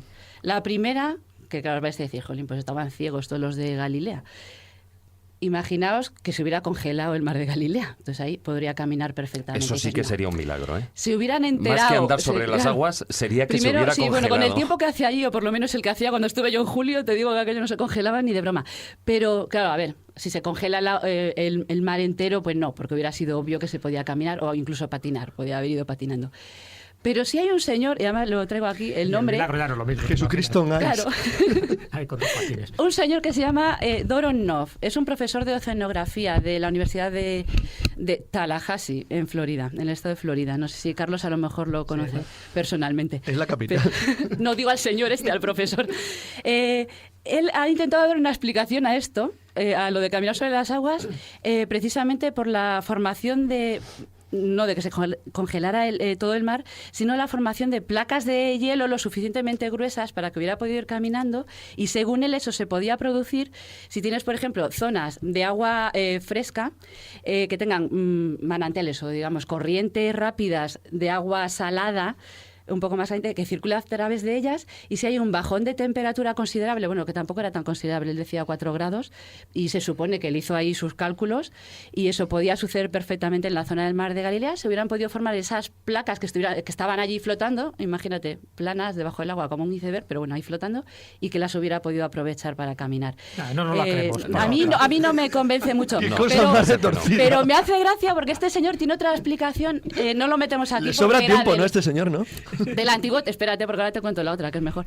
Este es el mismo que intentó explicar cómo era la apertura de las aguas en el Mar Rojo para que Moisés pudiera pasar a través de ella. Entonces hizo una simulación en la que proponía unas condiciones de profundidad de agua, de ancho de la zona de agua, y qué velocidad debería tener el viento para abrir el mar. Y él decía que con un viento de unos 100 kilómetros por hora, en aquella zona, ahora no me acuerdo cuántos metros de ancho, conseguía separarlo. En Tarifa debería estar abierto el mar continuamente. Claro, pero él decía, no, porque decía que era una zona de poca profundidad de agua, que se podía separar con unos vientos, pues de eso, de un huracán o una tormenta, o lo podías abrir y mantenerse abierto de alguna manera las horas suficientes para que Moisés hubiera podido pasar. Pero ahí habría para otro que nos dé una problema. idea del tipo de experimentos que hacía Si el señor. huracán es capaz de abrir las aguas, también sería capaz de llevarse a todos los que intentara pasar por ahí. Claro, obviamente, pero por eso él no decía un huracán, sino que decía simplemente Este hombre un viento fuerte. lucha por ganar el antinobel de manera constante. El Ig Nobel. Me da la impresión de que sí. Después, otra posible explicación de esto, yo voy a dejar para el final la que es la más lógica y la que todo el mundo estará pensando. Otra posibilidad sería que el lago, por cualquier motivo, y ahora diré lo que a mí se me puede ocurrir. Por lo que sea, no sea el agua tan líquida como la del agua del vaso que te estás bebiendo tú ahora. Que fuera más viscosa. Pues lo de la viscosidad es muy fácil de explicar si decimos aceite y agua. Todos entendemos lo que es la viscosidad en este caso. Pero si yo no te he dicho nada, cállate. Sí, no es agua, y este evento pues también Bueno, os voy a echar a los dos del estudio, ¿eh? Os voy a echar a los dos del estudio. Antonio, como puedes ver, no me tiene ningún respeto. Venga, y no me dejan hablar. Con lo cual, si la disolución, consideremos el líquido ese en el que quiere caminar, es más viscoso, si vas a tener una cierta resistencia y podrías ir caminando. Y si hay sustancias que además se comportan de esa manera en que cambian la viscosidad, o sea, no es una viscosidad constante como la del aceite o el agua que nosotros estamos más acostumbrados, sino, por ejemplo, sería disolver harina de maíz en agua. Y eso lo podéis probar en casa. Sí, eso lo hemos visto ahí en la maicena, ¿no? En la maicena, por ejemplo, que es un tipo de fluido especial que la viscosidad cambia según la presión que tú le apliques. Entonces, según la velocidad a la que tú velocidad de la apliques sobre esa sustancia, va a ser más rígida o menos. Con lo entonces, cual, se puede si tú la probar. pisas si vas muy despacio, rápido, o si fueras tú la pisas te despacio, te hundirías, hundes. pero si vas corriendo... Si tú saltas...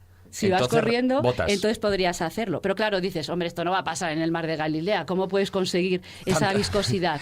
Tanta maicena. Aparte de la maicena, que no sé si la conocían. También el maná lo conocían, conocían, la maicena no lo sé. También ocurría con ciertos barros. Claro, eso es lo que iba a decir. Pero sí, el sería maíz la lava, sí, el maíz, es importado pero de América, ¿no? sí, pero para añadirlo en el mar de Galilea y Pues va a ser conseguir que esa no. viscosidad, me da la cantidad la veo un poco además, más. Jesús tampoco corría, ¿no?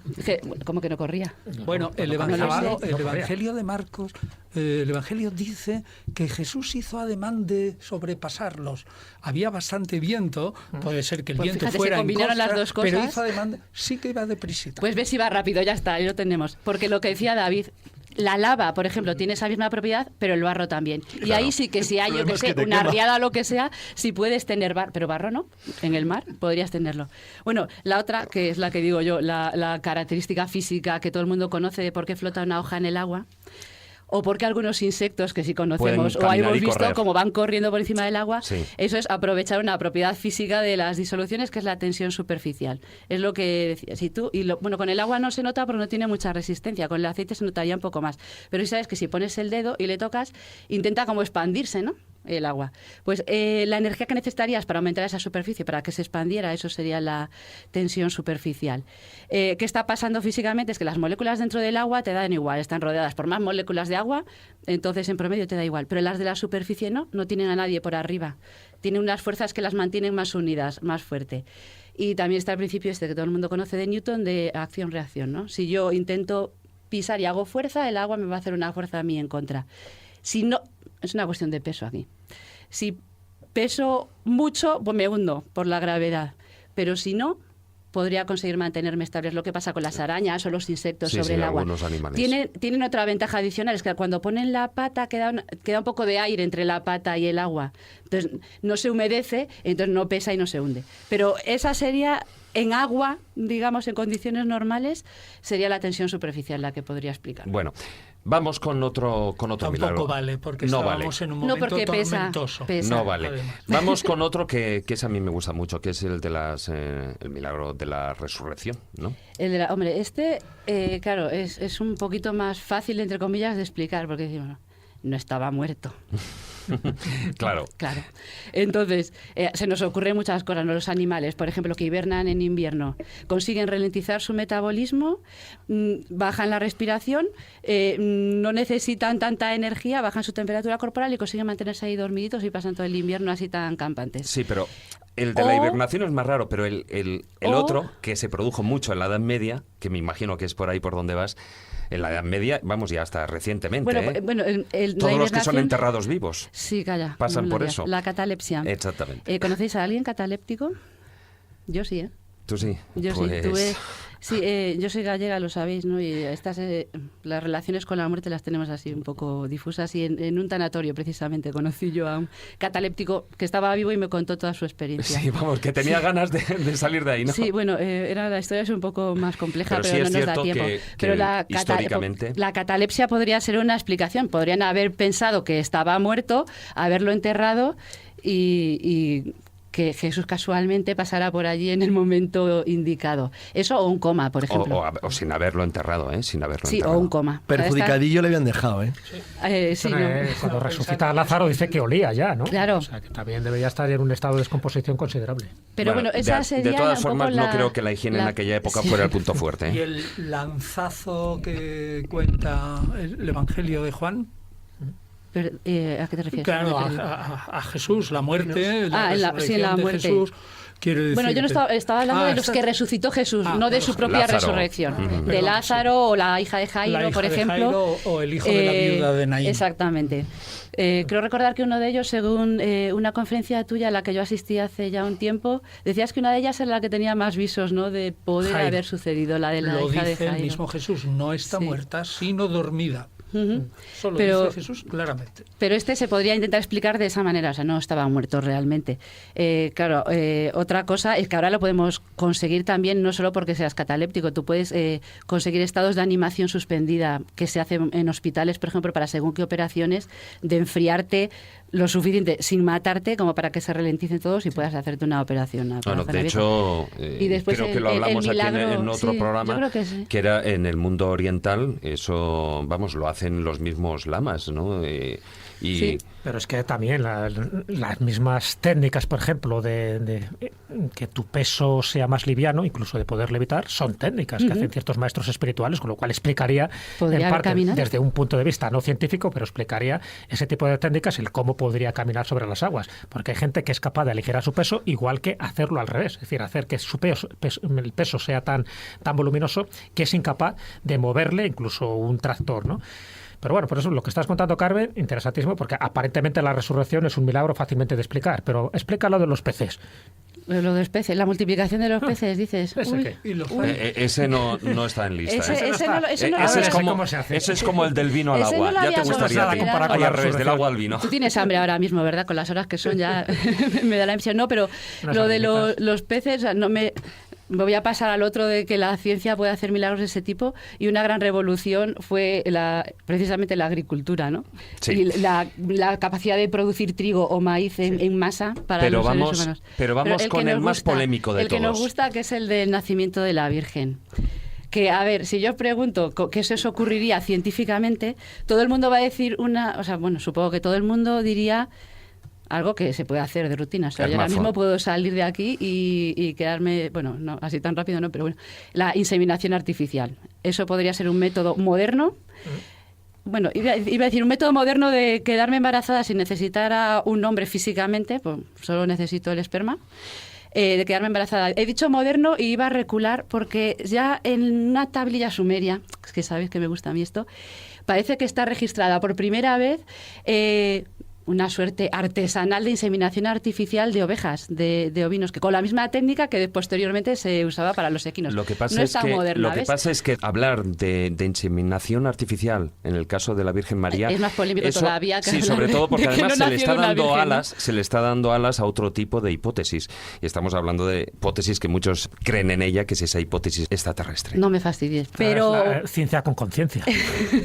No, pero claro, lo de la inseminación artificial me lo voy a saltar porque no me parece que me dé tiempo, pero aquí tenía yo una historia, una relación muy interesante con cierta novela que dejaremos para otro día. Pero digo eso, la inseminación artificial es lo que a lo mejor todo el mundo pensaría si tú hablas de cómo poder tener un hijo sin conocer varón.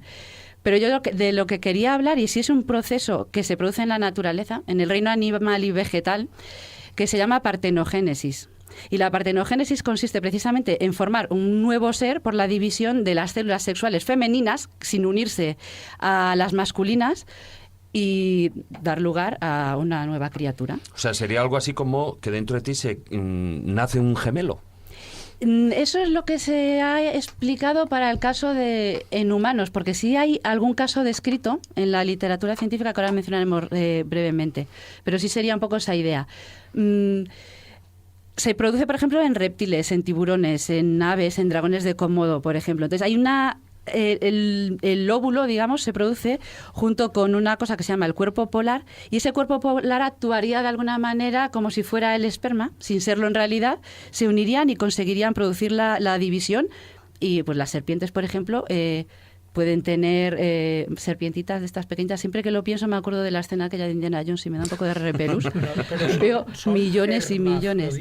No, sin ser hermafroditas. Sin ser hermafroditas. Son animales y plantas con reproducción sexual normal, pero que en determinado momento pues hay varias hipótesis. Puede ser, pues imagínate, las serpientes andan por ahí y no tenían un macho cerca. Pues ellas solas pueden conseguirlo. Pasa, por ejemplo, también con las abejas.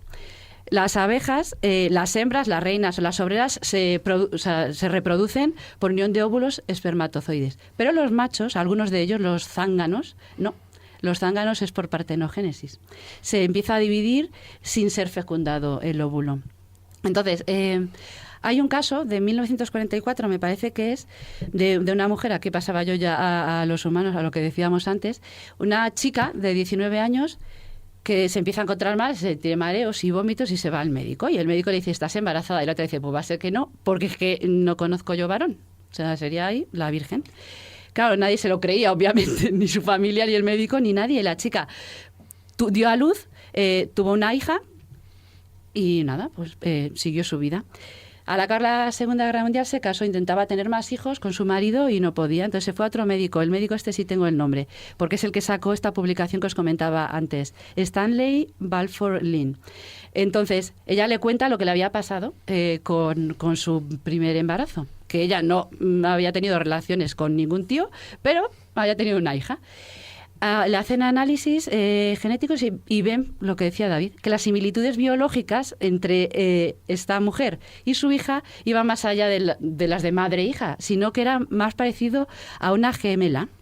Entonces lo que propone este médico es que realmente ese óvulo se había dividido, pero era como ella y su gemela, o sea, y se había dividido realmente desde ese óvulo. Se pone a buscar más casos, descarta aquellos que sí que parecían fraudes y encuentra dos más.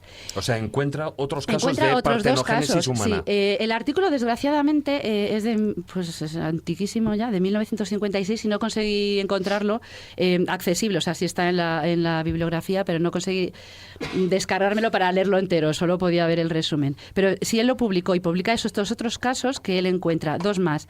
Y hay otro médico, a ver si encuentro el nombre, un alemán, un químico alemán, Friedmund Neumann, en 1967, él aprovecha estos estudios, ¿no?, para volver a retomar el tema de la partenogénesis y hablar eso de... aprovechando un poco, tirando de estos estudios, habla de eso, de los dos sexos latentes que poseemos y que según sea la acción hormonal sobre ellos va a ser la Acabas de asustar a nuestro técnico, ¿eh? Acabas de asustar a Álvaro. No, hombre, Álvaro. Yo puedo contar una anécdota un poco, de verdad. A ti te veo muy bien como hombre. Referente a la virginidad de María, aparte de esto que está comentando Carmen, Cuando estuve en la iglesia de Bordón, en Teruel, una iglesia además fascinante desde todos los puntos de vista por su decoración y su simbología, hay una capilla donde se reproduce, en uno de los capiteles, se reproduce esta inseminación, por decirlo así, de la Virgen María. Y me chocó porque no correspondía a ningún evangelio canónico, porque realmente lo que ahí se veía, se apreciaba, era que era concebida la Virgen a través de la oreja. Con lo cual eso me llamó la atención porque era una forma de eludir un poco este sistema tan polémico y un poco pues que rechinaba los dientes, me imagino que a los teólogos de aquella época. Y creo que eso está basado en un evangelio apócrifo, que es el evangelio armenio de la infancia. Bien. Pero que también, aparezca representado en una iglesia es curioso, ¿no? Sí, y también está en el evangelio de Felipe, el mismo en el que aparece que Jesús besaba en la boca a María Magdalena, el mismo que dice que María Magdalena es su compañera, su hermana y su madre. Ese mismo dice, nadie puede ser hermana, compañera y madre a la vez, ¿eh? O sea, que nadie puede ser eso simultáneamente. O sea, que hay que entenderlo de modo espiritual. Ese mismo dice, y nosotros los espirituales concebimos por el oído. Mira. Y eso se decía en la antigüedad, porque se refería a la concepción espiritual del mensaje. La pregunta es, Carmen, ¿se puede concebir por el oído? ¿Tú que lo sabes? Hombre, yo creo que no, ¿eh? Y se dan el ósculo, además dicen, y todos sabemos que nos damos el ósculo de la paz, que era en la boca, y luego concebimos por el oído. Es el inicio de un rito revelatorio. Mira, pero mucha revelación tiene que ser eso, ¿eh? Mucha revelación. ¿Un último apunte, Carmen? No, yo iba a decir que prometo dedicarme a partir de ahora a intentar convertir el agua en vino para hacer un buen negocio. No, mejor a lo de los peces. ¿Lo de los panes y los peces te gusta más? Sí. Yo Pues creo que con el agua al vino yo me doy por satisfecho, ¿eh? Déjate tú. No, bueno, tienes razón, Jesús. Es que a mí se me sube mucho si me bebo el vino directamente sin comer. Tú Tenemos que solo el hacerlo agua. todo al ¿Por mismo qué no tiempo. los dos? Si tienes Claro, por vino, eso digo, panes y hacemos todo peces. al mismo tiempo y nos montamos la cena. Oye, mira, este es un programa en el que hay Jesús y David, con lo cual todo es posible. Pues podíamos hacerlo, claro. Vamos allá. Lo prometo, para el próximo programa lo tengo.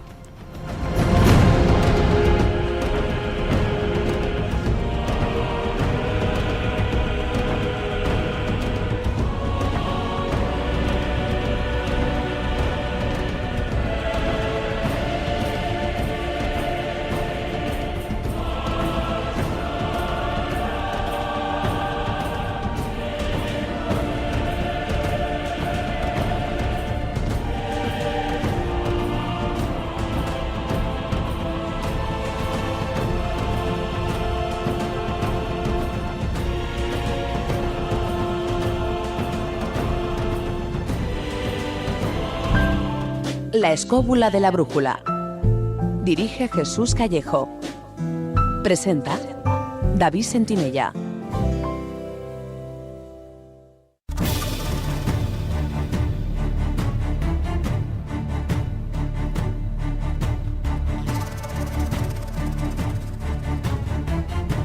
Comienza El Filandón.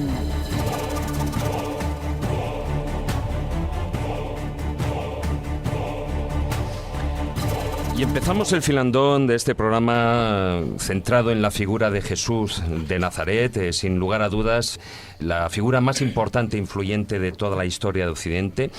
Y como decíamos antes, ¿no?, sigue siendo un gran desconocido. Y nos planteamos esas preguntas de si ese otro Jesús es tan diferente en verdad al que conocemos, pues comúnmente, ¿no? Incluso, pues algunos consideran que más interesante y cuánto hay de mito y de realidad en todo ello.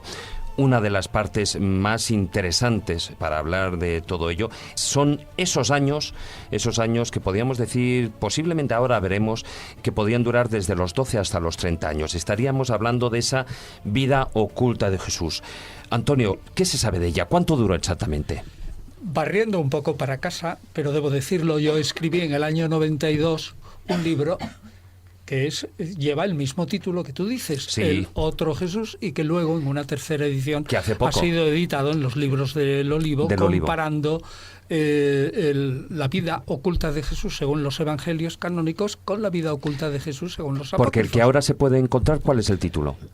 se llama La vida de Jesús según los evangelios apócrifos, pero está íntegro, es el otro Jesús. El otro Jesús más una y entonces ampliación. yo puedo decir, ¿qué es aquello después de haber leído todos los evangelios apócrifos?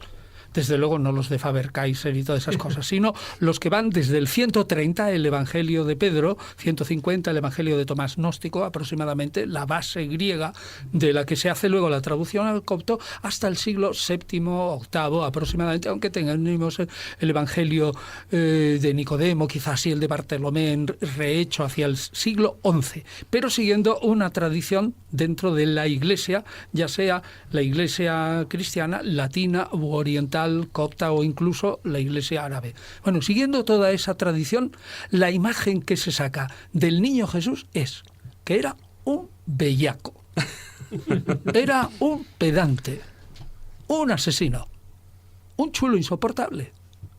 Y resulta que no lo aguantaba ni hasta su padre. Creí que ibas a decir ni Dios. Ya estaba apuntado. Lo iba a Estaba decir, padre. pero no me Es que su atreví. padre era Dios. Y entonces no le aguantaba. No me digas. No le aguantaba ni San José ni le aguantaba nadie.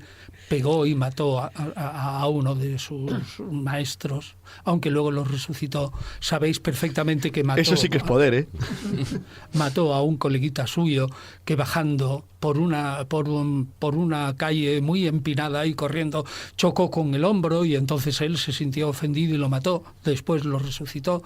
También mató al niño, y eso lo sabéis también, que le pisó una especie de balsas de agua que había hecho, unos pantanitos de agua para luego hacer un río, y se los pisó y entonces él lo mató. No, es que tenía un pronto. O sea, estamos hablando que la infancia de Jesús de Nazaret... Era terrible. Terrible. Según los o sea, no la evangelios infancia, canónicos. él era terrible. Era un mundo duro, ¿eh? O sea, que sencillamente era un bellaco. O sea, era el churro del barrio. Y era terrible. Entonces, ¿cuál es la idea de por qué hacen eso? ¿Y por qué, por ejemplo, el niño hace milagros, como por ejemplo hablar cuando era pequeño? Cuando era pequeño, y decirle claramente que no me hagas esto porque yo soy el Hijo de Dios y cualquier otra cosa. O por qué los pañales de Jesús pues hacían milagros repartidos en uno de los pueblos a la salida de Egipto. Bueno, el interés en un momento crédulo, absolutamente crédulo, de la gente sencilla, para quienes iban a este tipo de entretenimientos, no había ni radio, ni televisión, ni nada, sino que se hablaba por la tarde al amor del fuego y se contaban estas pequeñas historias, era demostrar ante el pueblo sencillo que Jesús tenía el mismo poder que ellos, los griegos u otros bárbaros, daban a sus dioses cuando eran jóvenes, o a sus héroes cuando eran jóvenes, como Hércules, que estando en la cuna mató a una serpiente. Ya, pero entonces estamos hablando de que la infancia de Jesús, todo el mundo de ahí en Nazaret sabían que era especial.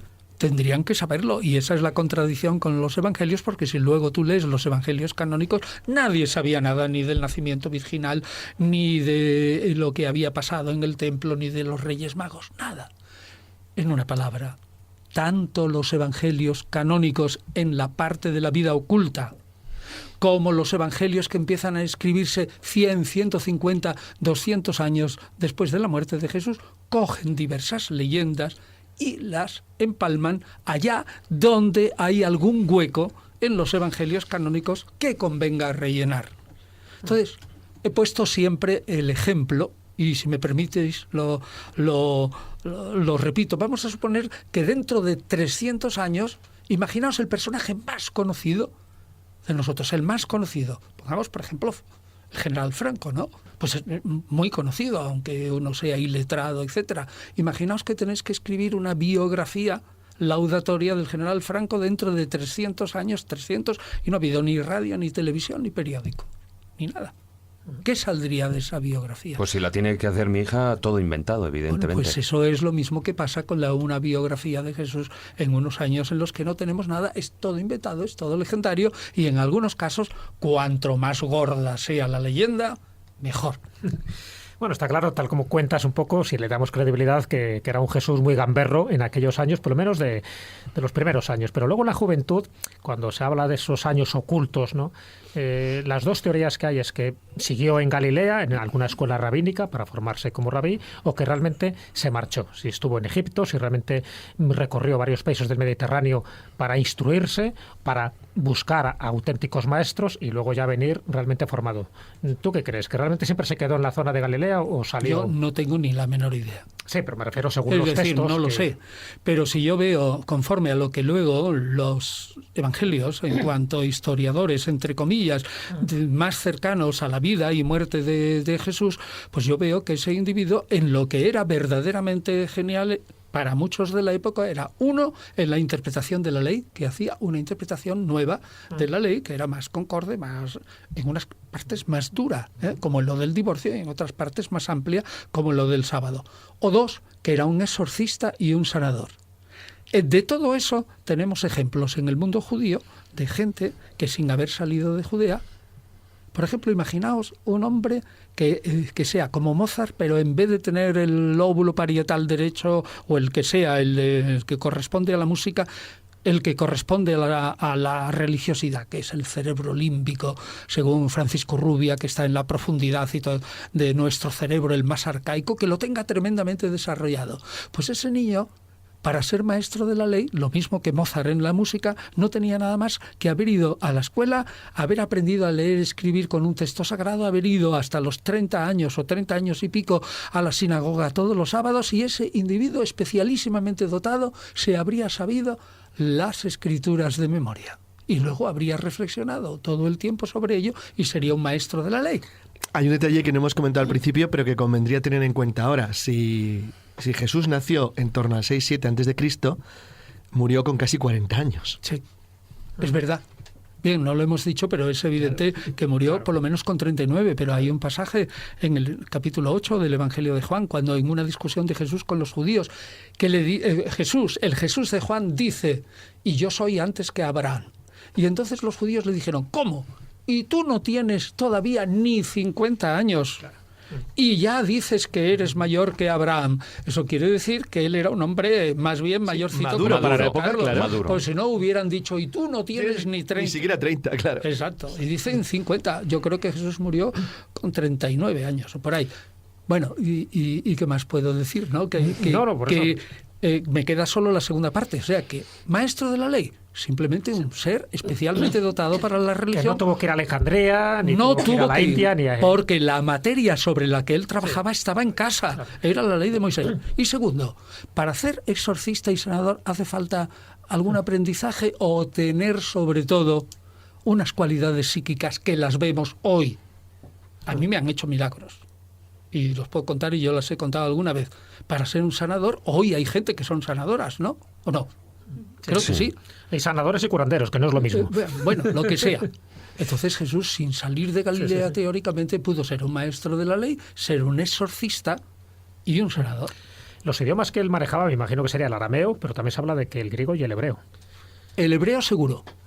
Y el griego es muy probable por el entorno en el que se había educado, porque los reyes helenísticos, los descendientes de Alejandro Magno, habían gobernado la zona desde hacía 300 años y era el idioma común, era la lengua franca del Imperio Oriental. Y segundo, sí, no tenemos por qué negar que tenía un oficio de constructor de cosas de madera, todo lo relacionado para hacer una casa y el campo en madera. Ese individuo, ¿en dónde encontraba los clientes? Pues en el entorno. ¿Y cuál era el entorno que estaba a 6 kilómetros? Éforis, y más tarde Tiberíades. ¿Y quién tenía allí dinero? Los comerciantes romanos y griegos. Yo juraría lo mismo, exactamente igual que el semita que encontráis, el judío, en el Gran Bazar en Estambul, que os habla en 36 lenguas distintas solo en el lenguaje.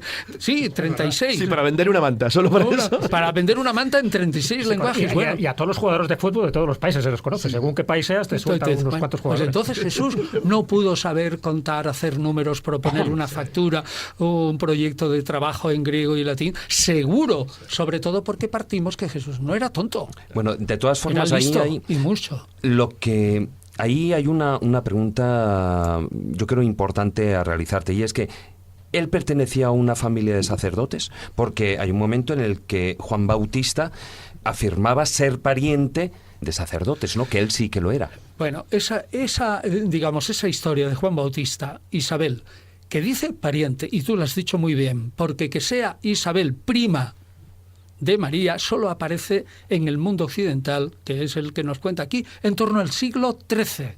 Antes se le llama siempre pariente. A partir del siglo XIII se le empieza a especificar como prima. Todo eso es una leyenda que aparece solo en el Evangelio de Lucas. No tiene paralelo en ninguna parte. Puedes dudar tranquilamente de ella porque no tiene ninguna atestiguación. Hay una serie de cuadros, uno de ellos en concreto de Leonardo da Vinci, donde aparece la Virgen con dos niños muy parecidos, como gemelos. La interpretación clásica que se da es que uno es Jesús y el otro su primo, Juan Bautista. Pero cuando estuviste la otra vez aquí hablando de los evangelios apócrifos, creo que te preguntamos sobre la posibilidad de que tuviera hermanos. Dijiste que sí, que tenía hermanos, pero ¿pudo tener un hermano gemelo que diera pie a todo este tipo de especulaciones? Curiosamente, la tradición oriental a partir de Siria dice que tuvo un hermano gemelo que es Tomás. Y eso es una cosa... Una Dídimo, tradición, ¿no? Tomás Dídimo, claro.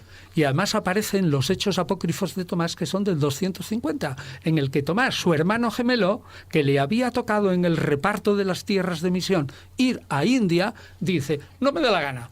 Y dice tranquilamente que no dé la gana. Y entonces se le aparece su hermano gemelo, que es Jesús, y a base de un engaño se lo vende a un mercader, el cual lo lleva a la India como si fuera un esclavo. Entonces, esa es la leyenda.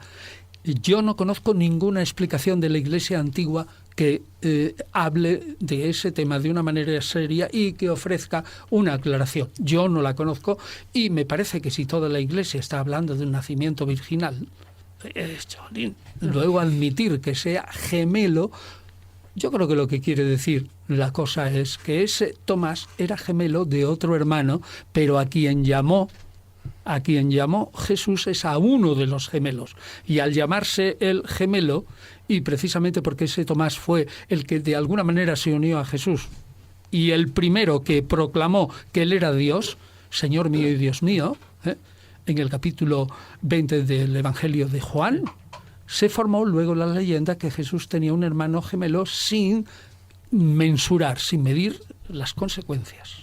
¿Y por qué existen dos genealogías? Una de Mateo y otra de Lucas, que no se corresponde mucho. Una es creo que de 41 generaciones. Habría que preguntárselos a ellos. Ya, pero te lo pregunto a ti, si quieres ser los que más sabes de ese tema. Sí, pero ellos creo que no están visibles ya. No, como no hagamos una preguntárselo ellos como no tengamos un medium.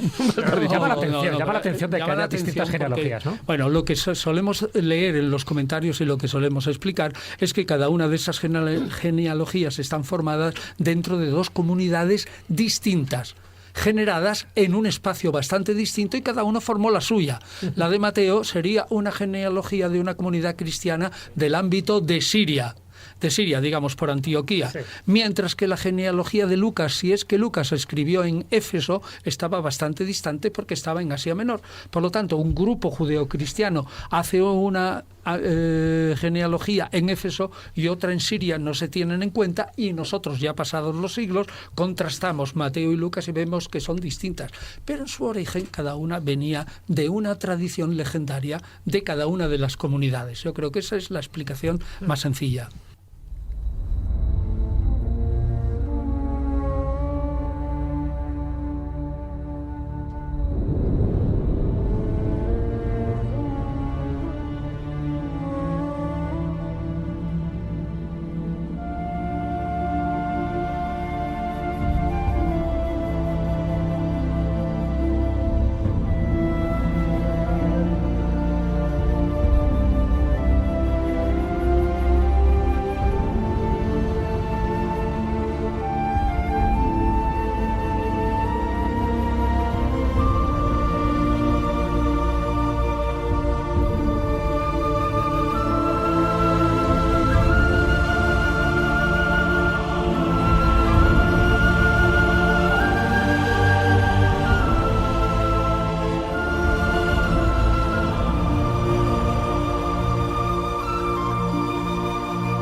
Continuamos con este macrofilandón destinado a la figura de Jesús de Nazaret y vamos con otra pregunta polémica, Antonio.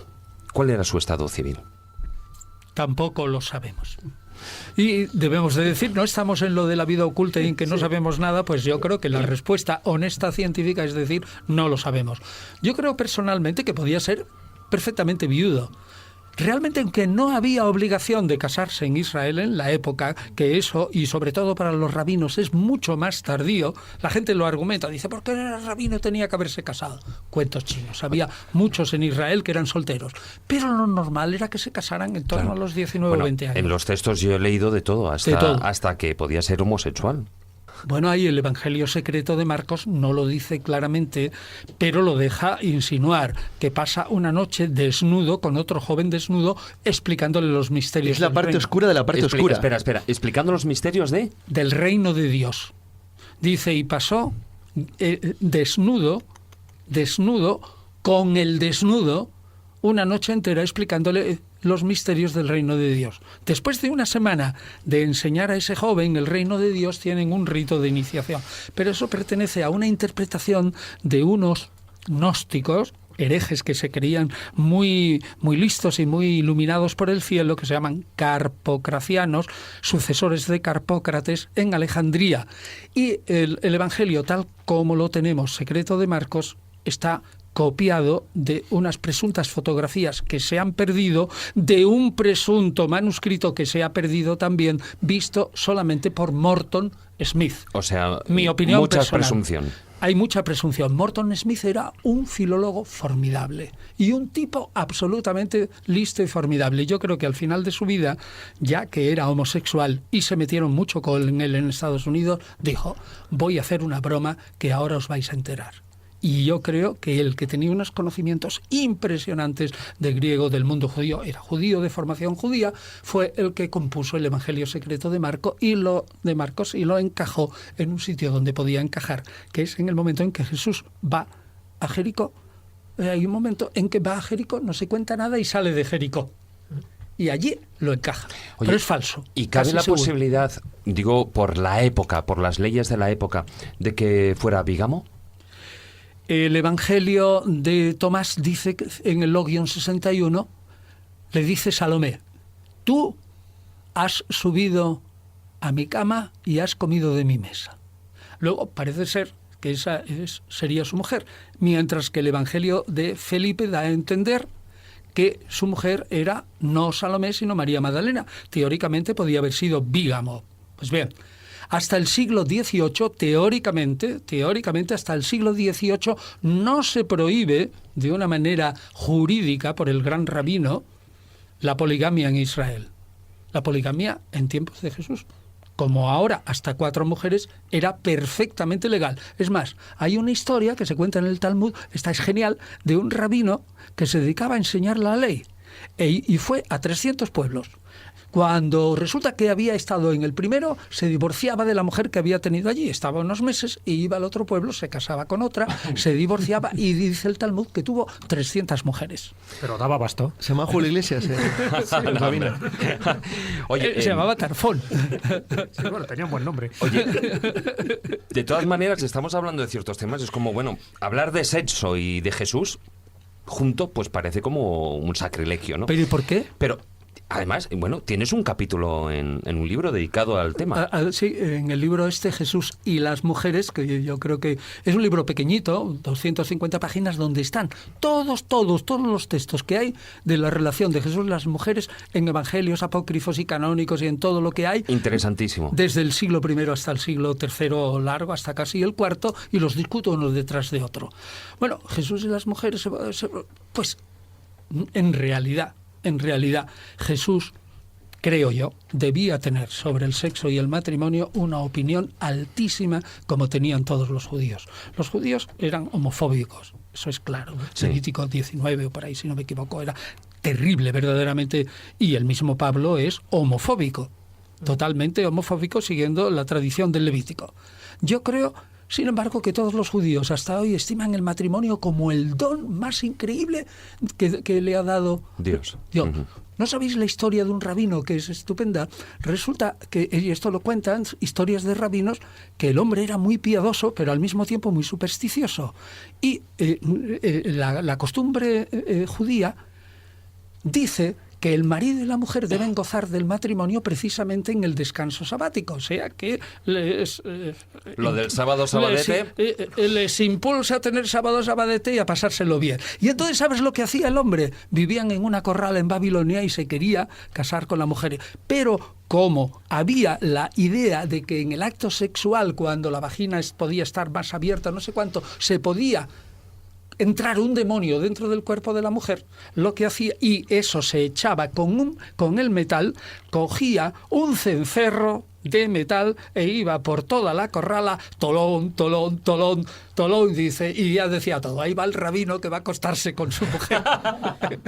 O sea, que los judíos tenían lo iban sentido, lo iban anunciando. Tenía un sentido estupendo del matrimonio que jamás haríamos nosotros. No te pregunto si esa campana que decía tolón, tolón tenía un buen badajo.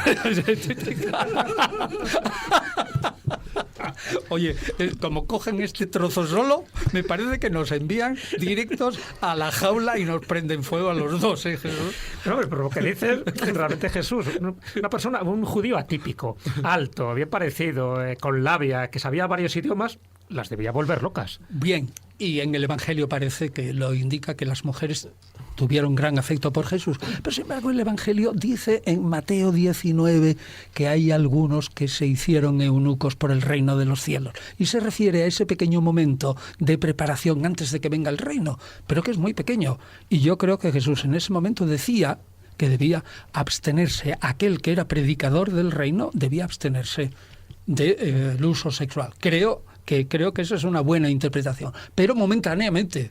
Hemos estado hablando de ese periodo de la vida oculta, pero no hemos hablado de cuál fue la razón por la cual se fue, a qué se debió. Porque estamos planteando el que Jesús de Nazaret, lo que era la infancia, y luego estamos hablando de un personaje absolutamente alejado a lo que nos están diciendo las Escrituras, y de repente lo que es el periodo de la vida pública no tiene nada que ver con todo esto. Bueno, no tiene nada que ver si tú te imaginas una vida oculta sumamente fuera del ámbito judío. Pero sí que tiene que ver porque los mismos evangelios te dan la pista. Jesús empieza su vida pública inmediatamente después de la muerte de Juan. Eso lo dice claramente el Evangelio de Marcos en el capítulo 1. Pero también dice claramente que Juan estaba predicando al otro lado del Jordán, es decir, en lo que hoy sería Transjordania, y que Nazaret estaba lejano. Luego, entonces quiere decir que la irradiación de Juan Bautista era muy grande y que Jesús fue hacia Juan Bautista. Luego, ¿cómo tienes que enmarcar a un Jesús que va a un Señor que atrae multitudes y que se deja bautizar con él? Pues tienes que enmarcarlo mentalmente en que ese individuo acepta totalmente la mentalidad de aquel que lo está bautizando. Y esa mentalidad es la de un judío totalmente apocalíptico que está convencido de que el juicio final viene dentro de 10 minutos y el reino de Dios empieza dentro de 20. El Evangelio sí que te lo dice, te lo enmarca, por tanto, dentro de la apocalíptica judía. Pero esto añadiría, ¿cómo conocemos la apocalíptica judía? Y aquí viene, esto sí que es una bomba. La apocalíptica judía no se conoce bien por el Antiguo Testamento, sino que la apocalíptica judía se conoce por los apócrifos del Antiguo Testamento. Entonces, realmente siempre he dicho que en toda escuela de teología tendría que haber una cátedra de exégesis del Antiguo Testamento, otra cátedra de exégesis de apócrifos del Antiguo Testamento, porque esa es la matriz del pensamiento apocalíptico de Jesús, y esa matriz es muy grande en él, y otra cátedra de Nuevo Testamento. Total, que nos falta, estamos cojeando. Sí. Tendría que ser un trípode y tenemos 2 patas. Hay que estudiar los apócrifos del Antiguo Testamento para entender a Jesús. Otra bomba, Antonio. El Padre Nuestro que rezamos, que se reza en las iglesias, ¿es el auténtico, el que realmente aparece descrito en el Nuevo Testamento? la traducción está bien hecha, ¿Está más bien? o menos. ¿Es fidedigna? Es que yo Sí, había oído y versiones luego muy el griego, bueno, sí, es más o menos, es fidedigna, pero claro, la han arreglado un poco porque el texto original es no nos dejes caer en la tentación, que parece como si Dios predeterminara al pecador para caer en la tentación y luego él salvarlo misericordiosamente. Pero eso es una manera de hablar. El texto griego ha sido tan estudiado que hay un señor que tiene sobre el Padre Nuestro un libro así de gordo, que debe tener más de 1000 páginas. Sí. Y luego hay muchas versiones al arameo del Padre Nuestro que encajan perfectamente. Y tercer argumento, el Padre Nuestro se parece mucho, mucho a una oración judía que creemos que es del siglo I, que se llama el Kadish. Y es muy igual, es muy igual. Es decir, que como tal, que si se traduce de una manera bastante literal, es presumible que sea el mismo Padre Nuestro que Jesús enseñó a sus discípulos. Pero la pregunta está, ¿es original de Jesús o Jesús lo tomó de Juan Bautista? Esa sí que es una pregunta clave que no sabemos responder. Y hay muchos comentaristas que dicen, Jesús lo aprendió de Juan Bautista y él se los enseñó a sus propios discípulos.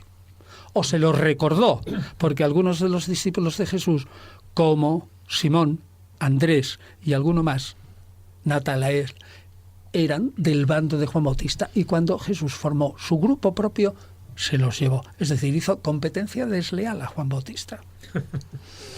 Queda apenas unos minutos. A mí me gustaría...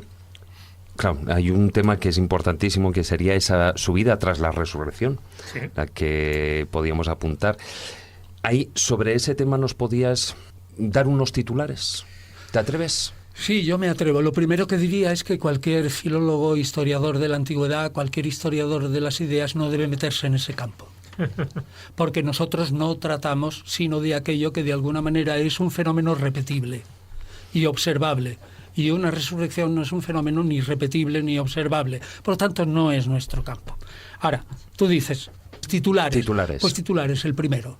Sin la creencia vivísima en que Jesús había resucitado, digo la creencia, no se explica lo que pasó después. Claro, no hay cristianismo, es imposible. No, exacto.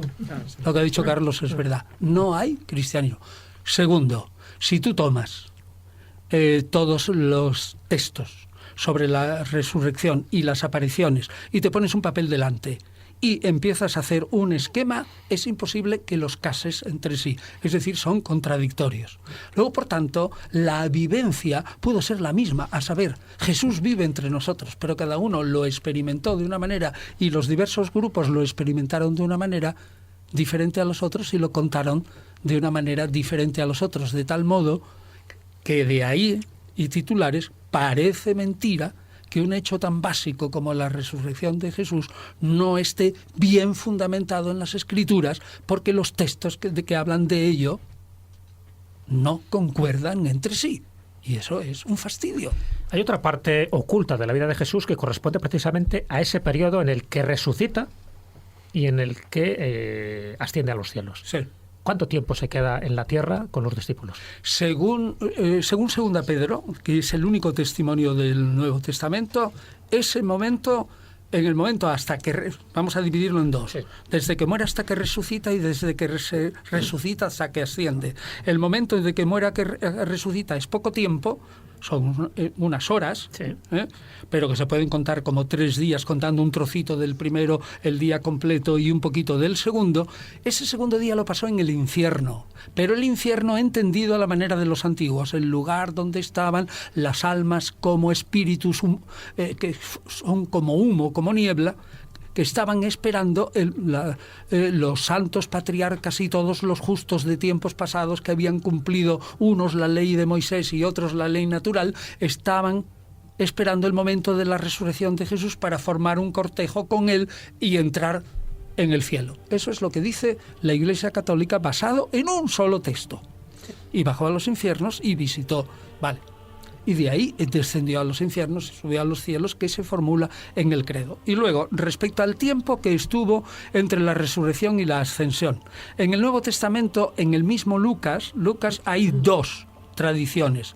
En la primera parte del Evangelio de Lucas, lo que llamamos Evangelio, primera parte, que es un mismo libro. El Evangelio y los Hechos son un mismo libro y de un mismo autor, solo que son muy grandes y ya desde la antigüedad no cabían en un rollo solo de papiro y se dividió en dos partes. El capítulo 24 del Evangelio de Lucas dice que la ascensión fue en Jerusalén y que el espacio entre la resurrección y la ascensión fueron 24 horas. Sí, 24 horas. Pero los Hechos de los Apóstoles, en el capítulo 1, que sería el capítulo siguiente, que por lo tanto, que ahora veremos que es contradictorio, que debió de pasar bastante tiempo entre uno y otro, dice que la resurrección no fue en Jerusalén, sino cerca de ella, en Betania, y que estuvo 40 días. Entonces uno dice 24 horas y otro dice 40, y luego esa tradición sigue. Un apócrifo que es cristiano, pero que toma una base judía, que se llama el Apocalipsis de Isaías, dice que estuvo 365 días. No, 565 días, perdón. 565 días. Y luego en el siglo IV, Pistis Sofía dice que estuvo 12 años. O sea que la tradición se va aumentando y se va aumentando en eso. Y al final al final nunca llegó a ascender a los cielos. Solo una muy rápida, muy rapidita, tanto la pregunta como la respuesta, por favor. Con la claridad que te caracteriza, Antonio, ¿tú crees que hay una reliquia auténtica de Jesús? No. Ninguna. Conciso, rápido. ¿Por qué? Porque los cristianos primitivos que podían haberla guardado lo creían absolutamente innecesario. Probablemente había resucitado con cuerpo y alma, el cuerpo estaba en los cielos, por lo tanto no había reliquia. Y lo demás no interesaba porque Jesús iba a volver, como hemos dicho, a la vuelta de la esquina para arreglar este mundo definitivamente. Luego reliquias no hacían falta. Bueno, pues hasta aquí ha durado el tiempo del filandón. Antonio Piñero, muchas gracias por haber estado de nuevo aquí con nosotros, acompañándonos. Yo encantado, si me lo he pasado muy bien. Eso lo sabemos todos, porque además nos consta, esto es como lo hemos dicho siempre, como un grupo de amigos. Hoy nos ha faltado... Y nos hemos reído. Y nos seguiremos riendo después también. Pero hoy nos ha faltado, por exceso de trabajo, nuestro compañero Marcos Carrasco. No está enfermo y tal, cosas que tiene la vida. Y teníamos ahí unos cuadros, unas cosillas que habían quedado colgadas, que la gente la podrá ver en la web.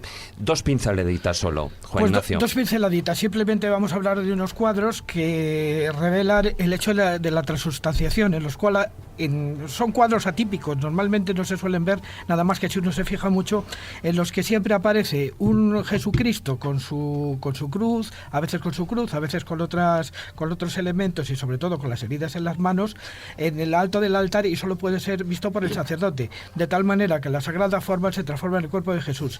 Y decir de estos cuadros que son macabros como ellos solos y tal, entonces que más vale no tenerlos en una habitación porque te puede dar un susto que te puedes morir de un infarto. Salvo que seas cartujo. Y luego decir que el primero de ellos, el más importante, es la misa de San Gregorio de Adrián de Isenbrandt, que vivió en el siglo XVI, y una importante referencia que es la que hace el Bosco precisamente en la parte externa de uno de sus trípticos. Bueno, pues esas imágenes, además analizadas como siempre lo hace nuestro compañero Marcos Carrasco, las tenéis ahí en Facebook y también en nuestra página web para poderlas analizar con él. Muchas gracias, Juan Ignacio, y muy buenas noches. Muy buenas noches. Carlos Canales, muy buenas noches. Pues muy buenas noches. Muy buenas noches, don Jesús Callejo. Podéis ir en paz. Y muy buenas noches, Carmen. Buenas noches, David. Me voy a hacer milagros hoy. Buenas noches, yo también. Y hasta otra. Hasta siempre, por supuesto. La escóbula de la brújula. La escóbula de la brújula.